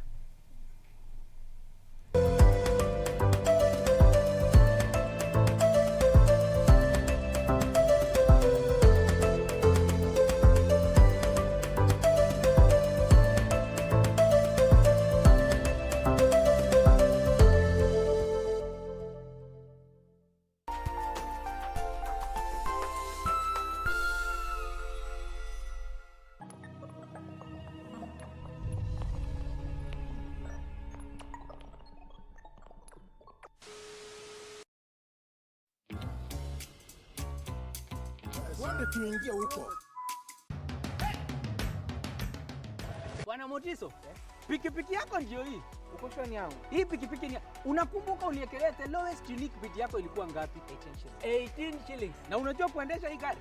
Kidogo. Haya, kitoko yako shika helmet, kifungu yako chomoka na mali yako. Kujiunga na QuickBid ni rahisi. Enda kwenye M-Pesa, bonyeza paybill kisha weka business number 4032353. Kwenye account weka kodi ya bidhaa unayotaka na bid yako ya chini zaidi. Kwa mfano TV 16. Kisha weka shilingi 20 tu kama idadi yako. Weka bid yako pia kwenye www.quickbid.co.ke. Kumbuka, bid ya chini zaidi ya kipekee ndio hununua. QuickBid, bidhaa bora kwa bei ya chini. Next on ndo unaambie kama mimi ndio nyumba kubwa, huyo mwingine nyumba ndogo, ama nyumba ndogo na mimi nyumba kubwa. Wangu jamani, mimi sina nyumba ndogo. Wala banda la uani sina. Wajibikaji. Wajibikaji kitu gani? Kwa hivyo ni mbebe mgongoni. Tosha, siko mjadalani hapa. Talaka unatoa hutoi? Talaka stoi? Nakuuliza tena, talaka unatoa hutoi?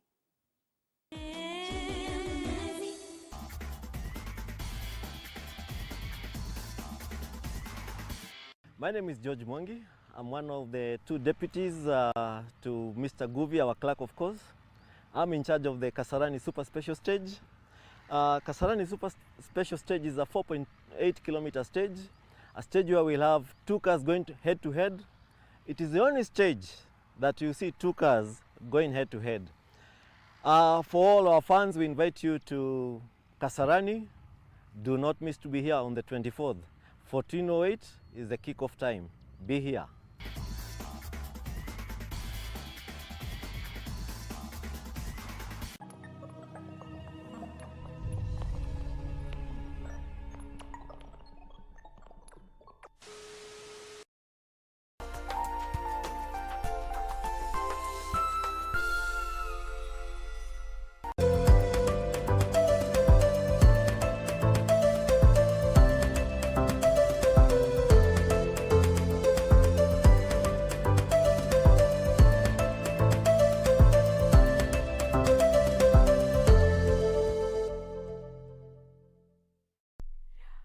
Welcome back. Glad you are still with us, thoroughly enjoying the conversation. Thank you so much for your feedback thus far. We do appreciate them. I will be reading a few as we proceed on with the discussion, so keep talking to us. The hashtag is Good Morning Kenya, still remains to be so. At KBC Channel 1 is also our official station handle. My handle is at Jane Womboy. So any questions, comments, or clarifications that you need in regards to this conversation, we absolutely welcome them. In studio, I am speaking with Miriam Modhoni Wanderi, who is the project coordinator at Living Positive Kenya, as well as Hannah Wambui, who is a community health worker working with Living Positive Kenya. This is a conversation all about HIV and AIDS awareness here in our country and the empowerment that needs to be redirected more into this particular conversation. Now, to just pick up from where we left off, let me come to you, Hannah. You know, after you went through training and you became a community health worker, ukiwa kwa field, unaongea na familia na the other ladies out there, ni changamoto zipi unaona wanapitia, and especially when it comes to information ambao wako nayo kuhusu afya yao ambao wanafaa kwa wakijua lakini hawajui? Okay, mambo yenye wanafaa kujua na hawajui ni kuwa mtu anaweza akakuwa HIV positive na anaweza akaishi miaka mingi provided ujikubali na ukubali, maisha itasonga mbele. Kwa sababu si atikuwa HIV positive hati watoto hawatakuitisha, watakuitisha tu kwa vile wewe ni mama nyumbani na wanajua kuitisha watoto. Kwa hiyo lazima ukue na nguvu, ukue strong kwa sababu ya watoto wako. So hiyo ndio changamoto ambao mna wengi wanapitia, ni wanajua ukipata HIV ni mwisho wa maisha. Wanaona kifo. Na ukianza kuwaongelesha kuhusu kujikubali, wengi wao umepata wanakubali at the end of it all, ama kuna wale ambao wamekataa kujikubali kabisa, wanakataa hadi madawa? Wanatakiwa wajikubali kwa sababu sasa tukiangalia watu wengi wako na kansa na kansa ni bei kali sana kutibu, na HIV serikali yetu imefanya kazi ngumu sana ambao ni ya kutupea madawa, kwa sababu miaka hizo ni mingi sana. Yenye nimekaa na HIV ni 20 years na sijui kama ningeweza kulipa hizo pesa zote za kununua dawa kila wakati. Kwa hivyo wachukue hiyo nafasi vizuri, wakunywe dawa zao na wawache kucheza na dawa, kwa sababu kuna mwenye ametoa hizo pesa na hawezi kufurahi zikichezewa. Yes. Madawa ni muhimu once you have been able to know that you are exposed. Na kwa wale ambao ukiwaangalia unaweza jua kwamba maybe anaweza kuwa exposed lakini hajakubali kwenda kupimwa juu of course anaamini nikijulikana niko nayo ni kifo ama watu watanikataa. Ungependa kuambia nini leo ambao wanaogopa hata kupimwa? Ningependa kuambia waende wapimwe, kwa sababu kama haujapimwa hauwezi kujua kama uko positive. Nao virusi kama ziliingia kwa mwili, hata upimwe ama usipimwe, zinaendelea kushambulia kinga yako. Kwa hivyo ni vizuri upimwe, ukunywe madawa mapema ili uishi miaka mingi kama mimi. Ebu waambie. Now coming back to you, Mary, looking at the past year or so, COVID-19 imeaffect mambo kabisa. Na maybe ningependa utueleze vile COVID imeaffect program yenu in terms of the progress mlikuwa mmemake, projects ambazo zilihave kusimamishwa due to COVID-19. Unajua watu wafai kugather huge numbers, social distancing, makazi zimepotea. Ni changamoto zipi ambazo mmepitia as a result of COVID-19? Wakati huu wa COVID kumekuwa na shida mingi sana, especially kwetu. One, because ours tuko skills based, na tunapata nguvu yetu kwa kuwa pamoja kama kikundi, kukuja pamoja kujadiliana hizi changamoto. Na watu wenye tunafanya kazi na wao, literacy level as you said iko chini kidogo, so ukisema waingie kwa mtandao, wengi nawana resources, it is very hard. So lazima tungefunga, na how to reach out to people kama tumefunga kazi was very very tricky, especially the last year. Hatukujua kama ukienda tu kumtembelea mtu utamweka kwa hatari ama yeye atakuweka kwa hatari, so hatukujua kama tutembee na ama tusitembee. Huku ni slums, kwenye maji ya mfereji haiko pale, na tunaambiwa tuoge mkono kila mahali. So unafikiria huyu mama mwenye hata kupata ile 20 anunue kajerikani kama maji alete kwa nyumba ilikuwa shida. Ataweka aje kwake na watoto ndio waoge mkono? Watoto wamekuja nyumbani, chakula hakuna. Hawa mama wengi watoto wetu wako boarding schools. So mama anapata hiyo release watoto wakiwa in school, na ako na muda wa kufocus on business kitambo watoto wakuje. So watoto wako nyumbani and mama has to feed them every day. Biashara iko. So ilikuwa changamoto sana. It's getting better. It is getting better kwa sababu sasa at least information imetoka pale, na tumejua kidogo kidogo tukispace wamama waoge mkono wanaweza kuja wasome. Vile tulifanya tu, we had to reschedule. Ile ilikuwa tunaweka hall kubwa ya skills na machine, lazima tuweke watu wachache which in terms of resources and management kwetu ilikuwa ngumu, but we are trying. We have put those small spaces in place. Vikundi lazima kama ni za biashara sasa zikutane wadogo wachache. So zile namba tungefikia last year haraka sio namba tunaweza fikia sasa, but tunashukuru Mungu kwa sababu pia kuna watu walijitokeza wakakuja na njia zingine. Kama sasa tuko na mradi umepeanwa pesa na KCDF, Kenya Community Development Foundation, na ni kuweka kuku. So zile kuku si lazima wamama wakuje pale kila siku. Wamepeana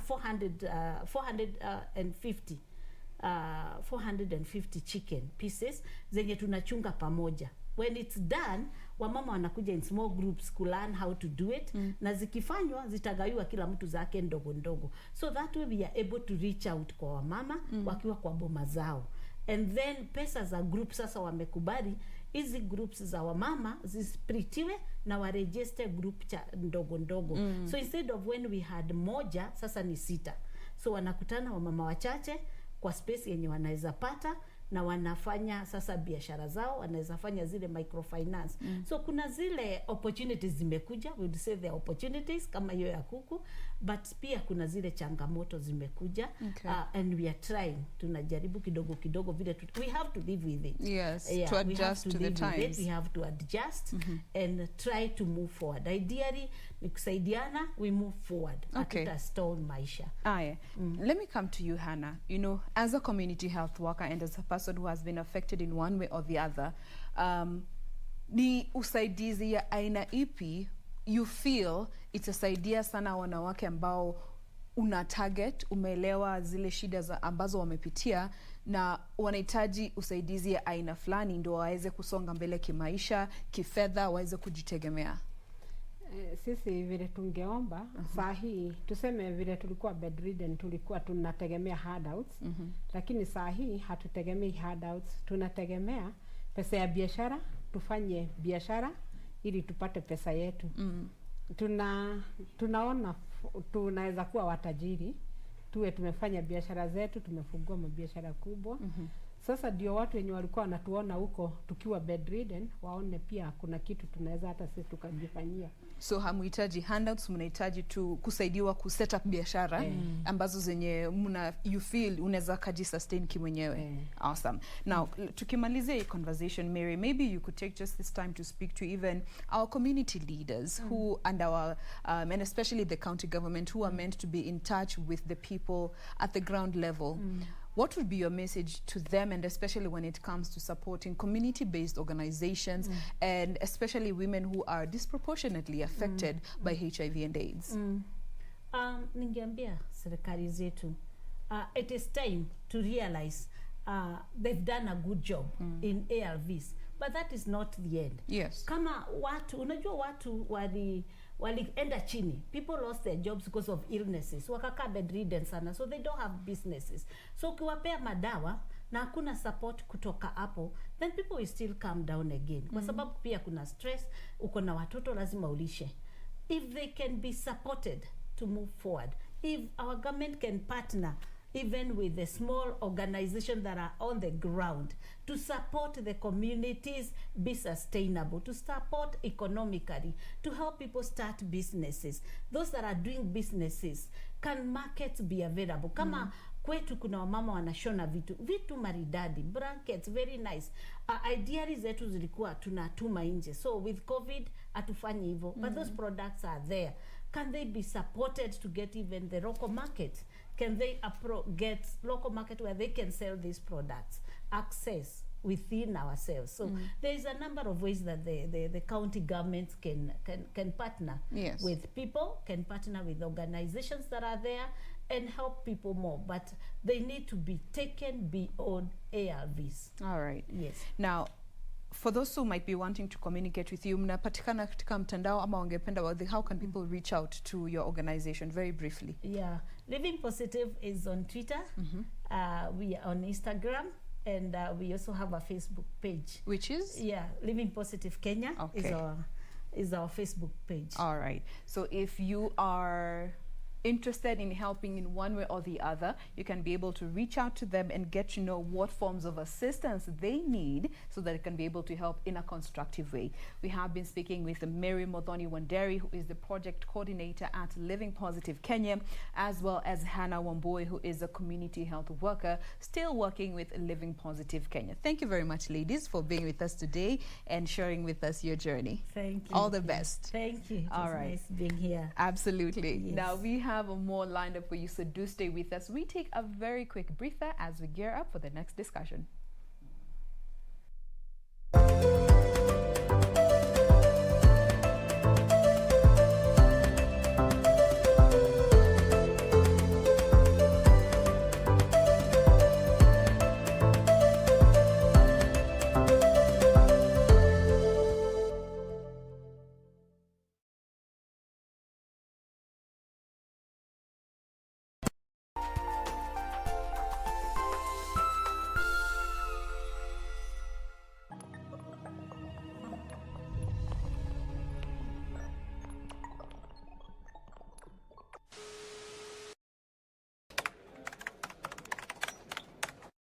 Kwangu mimi mtazamaji, kinywaji changu nambari 1 ni kinywaji cha chai. Kwako wewe ni kipi ambacho ni nambari 1?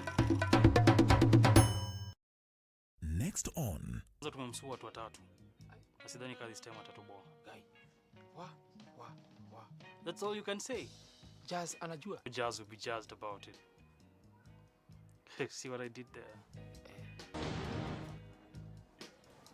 Let her through. Unajua masida yetu ilianza ili wakati nyeumo mwanamke alikujaga kwa maisha yetu. Mambo yetu sasa ikaanza kwenda kukurukakara.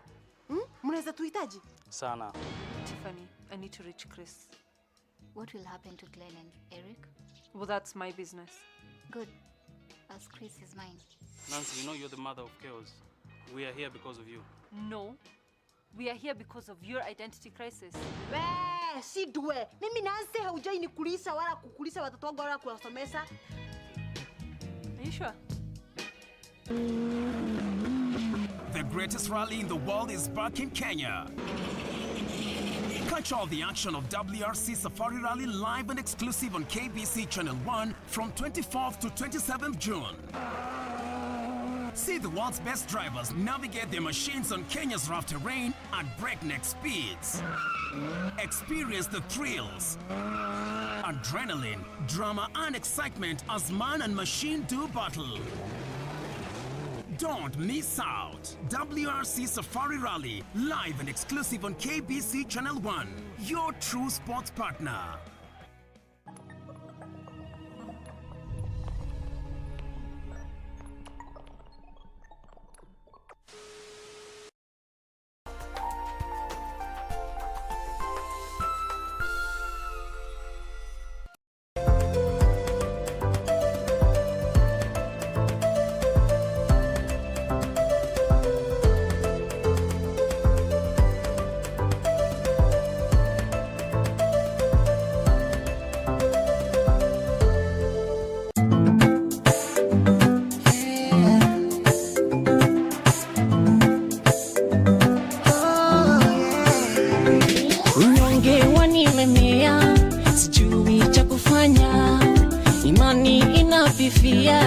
Naisha kila siku, fikira zangu mbali na Mungu zinachipuka.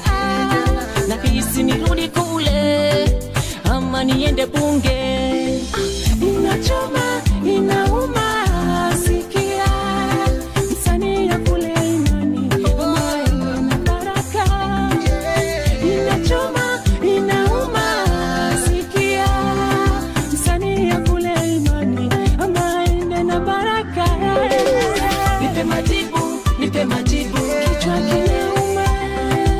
Nipe majibu.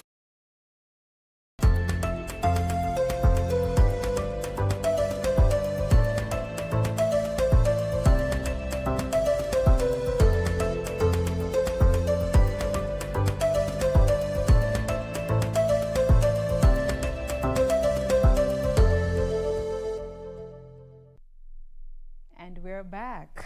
Take as we get to bring to you these fantastic conversations that we had lined up for you. And now we are on to our last conversation for the day. And this is all about the Narcotic Drugs and Psychotropic Substance Amendment Bill. Now, this is something that has elicited such reactions, and especially from the larger part of the community, and more so looking at the legal minds, just trying to understand the consequences of this amendment bill before it is assented by the president. We want to help you understand what these changes will mean for those who are affected in one way or the other with the use of narcotic drugs. With me in studio to help with this conversation, I have two guests with me. I'll start with the lady. She is the other lady with me on set. To my extreme left, she is Joanne Wanjiru, who is an advocate of the High Court. Good morning, Joanne. Thank you for being with us. Thank you so much for having me. Karibu sana. And we also have Dixon Malebe, who is a community paralegal. Karibu sana, Dixon. Thank you. Thank you for making time to be with us today. We want to learn better. We say knowledge is power, and we are here to fill that gap. So let me start with you, Joanne. You know, let's just take a step back. Put the amendment bill aside. for the benefit of our viewers and in terms as simple as could possibly be, what does the Narcotic Drugs and Psychotropic Substance Act say? Okay, thank you so much for that question. I'll try and make it as relatable as Absolutely. possible. That is what we are here for. Yes. So in Kenya, yes, the law that regulates issues to do with drugs in terms of drug control, control of supply of drugs, control of demand of drugs, is the Narcotic Drugs and Psychotropic Substances Control Act. It's an act of 1994, and within that act you'll see issues of planting of drugs, you'll see issues of trafficking of drugs, issues of possession of drugs. So ideally it is the national law that governs drug-related activities in Kenya. All right. Now let me come to you, Dixon. When you look at the levels of awareness among the people when it comes to such an act, do you feel as a population we are well aware what the law says about narcotic drugs, and especially those found in possession of minimal amounts? Well, thank you for that. Unfortunately, not so, because there's been a lot of issues of like stigma surrounding issues of drugs, possession, trafficking. There's a big distinction between the various players in the whole space. Yeah. But now, because of that, people don't seem to understand the repercussions or the effects of this bill, if it were to go through, on the community as per se, because it actually will affect everybody, not just the drug partakers. Yes. Yes. Now, same question comes to you, Joanne. When you look at literacy levels about what is enshrined within the Constitution, and especially when it comes to narcotics and drugs, because we do know drug abuse is a burden in our country, and especially among the youth who are sadly heavily affected, awareness levels among the people, how are we faring? Where would you gauge the population? I would say we are not doing well in terms of awareness of what the law says and the implications of the same. Even in enforcement of these laws, we are not doing well, because you'll see, if you talk to an officer whose work is to enforce the law and they find someone with maybe just a small portion of drugs that is for their personal use, they will have a hard time in terms of what are we supposed to charge this person with? What is the procedure that's supposed to be followed when you, from the point of arrest to the point of prosecution until the end? How are we supposed to handle evidence? And even for the general public and for the users themselves, a lot of people don't know exactly what the law says about drug use. Someone will, there was a case I think recently, some years back, of a woman who was found with very, like 3, 4, 5 rolls of bang. Ile beshte yako amekutuma amekwambia niende pale kwa nani, and she was arrested for the same. And when she was arrested, she told the officers, hii si yangu, ninapelekea jail. So and so, So you see, in the law, that is defined as trafficking. Because you're found in possession of... Not even that, because trafficking is you're moving it from point A to point B. So by you saying it is not mine, I was taking to nani, then the law calls you a trafficker. And the punishment for trafficking in the current law is you pay a fine of about 1 million shillings. And on top of that, you get imprisonment for life. And all you did was say, it's not mine, it's Nani's. And the prosecution is well within its right, because the law says if you're moving from point A to point B with a substance, that is trafficking. Okay. So there's very minimal awareness on what the law says and the implications of the same. Now, looking at the law as is before we get to now the amendment bill, from where you stand, do you think even the penalties that have been enshrined therein, generally speaking, are fair, looking at the different anybody who has a role to play, looking at the traffickers, those who are found in possession, and even the users? Do you feel like the consequences that are there and penalties are a bit too harsh, or relatively something that is deserving of the sin, quote unquote, using the word sin? Yeah, good question. But in my view, definitely not, because when you talk of like possession for the minimum quantities for somebody who's using, and the law gives the same punishment in the sense that it's incarceration, is having them imprisoned. And from past experiences, we've seen that doesn't work.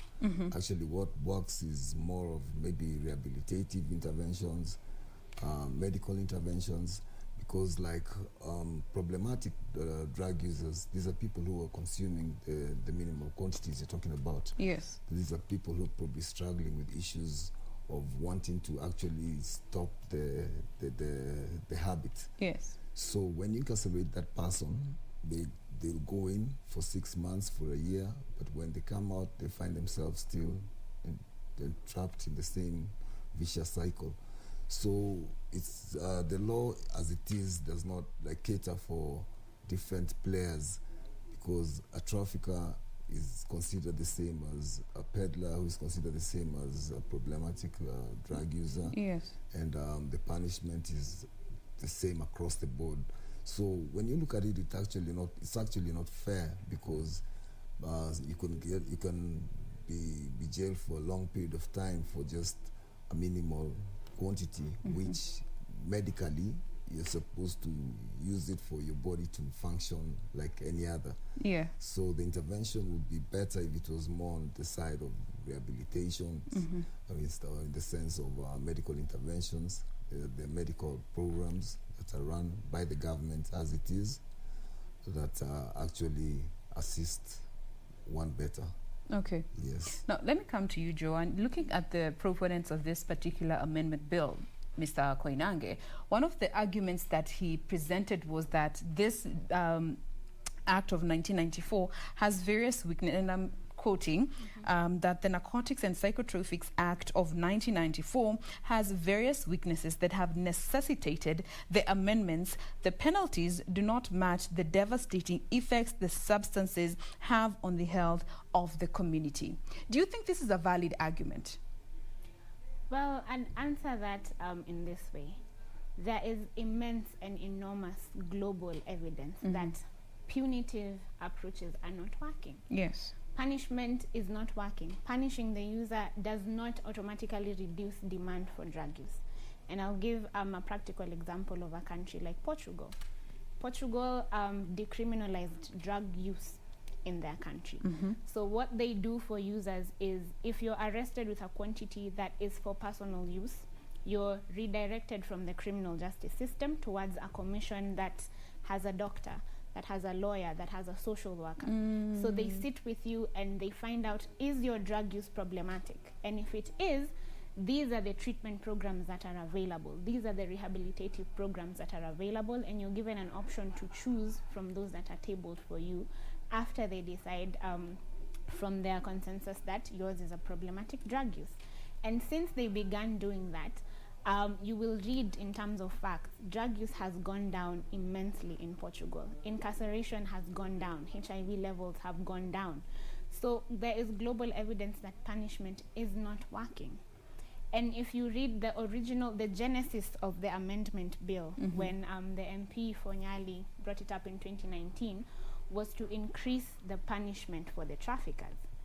And as I'm part of an initiative called the Caucus on Harm Reduction and Drug Policy Reform. And as part of what the caucus is saying is, we don't disagree that there is a need to deal with the supply aspect of drugs. And if you want to deal with the traffickers, that is fine. But you also have to be alive to the fact that this very law is very disproportionately affecting the user. How often have we seen people have been arrested with 2 rolls of bang? Very recently, I saw Citizen reported an NIS officer arrested with 120 shillings worth of banging. Is that really how we want to use our public resources? When there are health interventions that have been put in place where someone can be diverted. So what we're saying is, now that the amendment is going on, use this opportunity to do what works, to do what has been proven to work, which is stop treating drug use as a criminal issue and treat it as a public health issue. Okay. Now that you're amending the act, don't say if you're arrested for possession for personal use, you will be incarcerated for 5 years. No, divert that person to treatment programs that are already available. You cannot avail services and then the laws are impeding people from accessing the services that are available. Now, I like what you have brought up, the aspect of categorizing to each their own, depending on what category they have been found to be in. And that is actually one of the things that has been said to be the good, because we're here to fairly look at this particular amendment. That is something that has been said to be one of the good that is in this amendment bill, such that they have categorized different people when it comes to this amendment bill. There are the drug barons, the wholesalers, and the users, because previously it wasn't so. It was one blanket covering all. Do you feel this will actually be, or rather is the first step towards a more progressive way of addressing narcotic drug use here in our country? Let me start with you, Dixon. Yes, I agree that there's the categories you speak about, but in the sense of the punishment that the different categories are receiving is still not like the categories. It's still a blanket in that the drug user, the problematic drug user, yes, it's still not by law that he's supposed to get medical intervention or rehabilitative. If the law still says that he should be incarcerated and to pay the hefty fine, yes, which is probably exorbitant considering the amount that he's been arrested with in the first place. So it becomes, because when you look at it, it's actually supposed to be a corrective measure. The prisons are supposed to be corrective facilities. So if you're trying to right the wrong, then the law should also like categorize the different punishments to the different groups, in my view, yes. Okay, and let me just come to you, Joanne. You know, looking at these consequences, you know, both financially and in terms of incarceration, if we're honestly speaking, do you feel a combination of all these penalties that are involved, you know, it could be financial, it could be incarceration, and also treatment if it is involved in this particular value chain, put together is the way forward that is required to have a more effective and sustainable way of doing things, as opposed to just having fines or doing prison time and then you're let go figure out your life after that? Okay, so what we're saying ideally is how the law is going to be, how the proposed amendments have been phrased, especially in terms of now the user in possession for personal use. We recognize and we applaud the MPs for actually even putting grammage to say if you're found with 1 gram or less, then you will be charged for possession for personal use and you will be imprisoned for a term of not less than 5 years. Yes. However, they have now taken up the fine to, you'll be asked to pay 5 million. Yeah. So if I'm buying something worth 120 shillings, there's no way I'm going to pay a fine of 5 million. So that almost automatically still guarantees mass incarceration. Yeah. And what we're saying is the efforts and the resources that are being put in place to arrest, to prosecute users, those are resources that can actually be diverted to the health sector, to strengthen the treatment programs, to strengthen the rehabilitative programs, so that there's an alternative to incarceration for users. You decongest your prisons, your manpower is better used to capture those traffickers that you're targeting. So the proposals that are being made, we recognize the efforts that have been made and we commend them and we applaud them because they have actually started a timely discussion on the need to reform laws. Yes. But we're also saying the reforms we are proposing are beneficial across board. Okay. They're not just beneficial for the user, because if you look at public resources that are being used in prisons, in arrests, in the judicial process, all those can be diverted to the health sector, not just for the user, but for the general public as well. You know, I like the fact that you brought up the whole question about the prison system, especially as it is, our prisons are already overcrowded. And you find for most of those people who go to prison is because they do not have the purchasing power to pay some of these fines. And consequently, they resort to doing time. And looking at those who are the larger category of those who are found to be having problematic use, they do not have the financial capacity to pay for these fines. Now, legally speaking, do you feel there ought to be a whole shift when it comes to even how some of these offenses are categorized to avoid such? Because for one, there is the financial implication that is tied to all these crimes that are committed. It is a crime nonetheless. There is a financial burden that is tied to it. But if it is categorized under a whole different category, maybe for the purposes of this conversation, call it a petty crime that does not require one to go through the entire prosecution up until incarceration, and it be handled at a level that does not end up to prison. Do you feel that is something that is practical to start with? Yes, I do. I think it's practical and possible, dare I say, possible. Because now that the law is actually being amended, this is the time to put in those provisions. This is the time to actually distinguish, because as the law is now, there is no distinction between a person in possession for personal use and a trafficker. Yeah. They're treated almost the same. Not almost, they're actually treated the same. So if you put in an actual definition to say a person to be charged with possession for personal use must meet 1, 2, 3, 4 criteria. A person to be charged with trafficking must meet 1, 2, 3, 4 criteria. Then you have it in the law also to say if you are found to be in possession for personal use, you are diverted. You make it mandatory for the judicial officer to divert this person from the criminal justice system into the already available treatment programs or into voluntary rehabilitation. Then it will deal with all these issues of incarceration. It will deal with the issues of overcrowding. It will deal with the issues of access. Because Kenya has done a fairly good job in terms of availing these interventions, the harm reduction interventions. We have methadone programs. We have needle and syringe exchange programs. We have HIV testing and counseling. Yes. So the treatment programs are there. But the way the law is now, it is impeding access to the same by the users. Because if I am arrested with a portion that's for my own personal use, I will not be treated as a problematic drug user. I'll be treated as a criminal. Okay. So I'll go through the criminal process, which then leads to incarceration, as opposed to immediately you have identified me to be a person with problematic drug use, you divert me away from that system and towards the treatment program. Okay. I'd say it's the same thing as HIV testing and counseling. Testing is not mandatory, but it's advisable. When you go to a hospital, the reason you're given pre-counseling is so that you understand why it is that you need to get tested.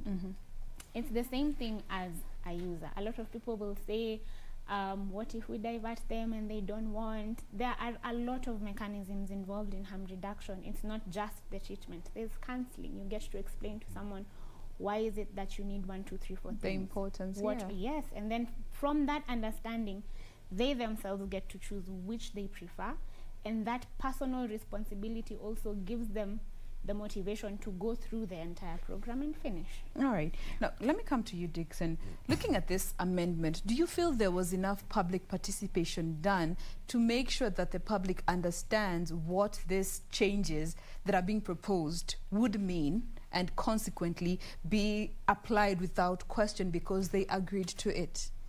Well, unfortunately not, because the public participation that took place actually absent were key stakeholders. For instance, organizations that have been the forefront of dealing with issues related to drug use. I'm talking about people like NASCOP, the NACADA, National AIDS Council, civil societies. Key stakeholders were actually not part of the public participation. So that's why you're seeing, I think, the discrepancy coming in, because a lot of input that will have come from even the actual community itself have not been brought forward to this law. So you see a lot of things that are actually missing from it in that sense. And earlier on you spoke about petty offenses. It reminds me something that according to the Criminal Justice Conference, 7 out of 10 inmates are actually petty offenders. Imagine that. Yeah. So, and these are people who were serving misdemeanors. So these are crimes that are serving sentences of less than 6 months. Negligible. Yeah. So even when she's speaking of resources, what is being put in the prisons, even to maintain the big number, and a lot of that number will actually be not there if alternative means of corrective measures, corrective. quote unquote. Yes. So in place. If they're in place. So I think that's a big discrepancy in the whole law, because you find a lot of people getting into the prisons. Another thing she's also mentioned is that these interventions they're already there, they're in place from the government. The government has also put in resources, like for instance, the part of the harm reduction is the medically assisted therapy, whereby the government is offering methadone, which is really expensive, as in an average Kenyan cannot like pay for methadone treatment, but this is being offered free by the government in 2 centers in Nairobi now, at the coast, another 2 in Kisumu likewise, and it's all for free. There's counseling services, professional counseling services. You know, to hire a professional counselor for now, you're going to pay not less than 1,000, but these services are already there. It's not like it's something that the government needs to start all over again. So now if this law comes into place, then even this facility is not really going to be of much value then, because you'll be arresting the user, and instead of the user going to the facilities that have already costed this amount of money to set up, end up in prison. They remain to be empty shells. So yes, so it becomes like recycling a wheel. It's like we're just going round and round and round and not coming up with a concrete solution of how to end the menace. So as much as we appreciate that there needs some intervention, the drug menace is also great. It's large, it's increasing. So we need some corrective measures on ways of truly stopping this menace. But at the same time, we need to consider the fact that the problematic drug user is not like the cause of the problem. The problem actually is the epicenter is somewhere else. So with the barons as have been captured in this particular bill.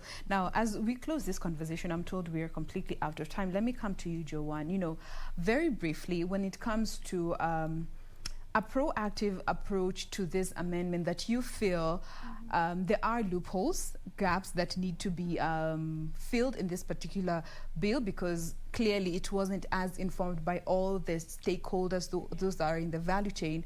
What will be your message to even the president before he gets to ascend this particular bill? Very briefly. What I think what I would say on behalf of the caucus would be, don't sign the bill.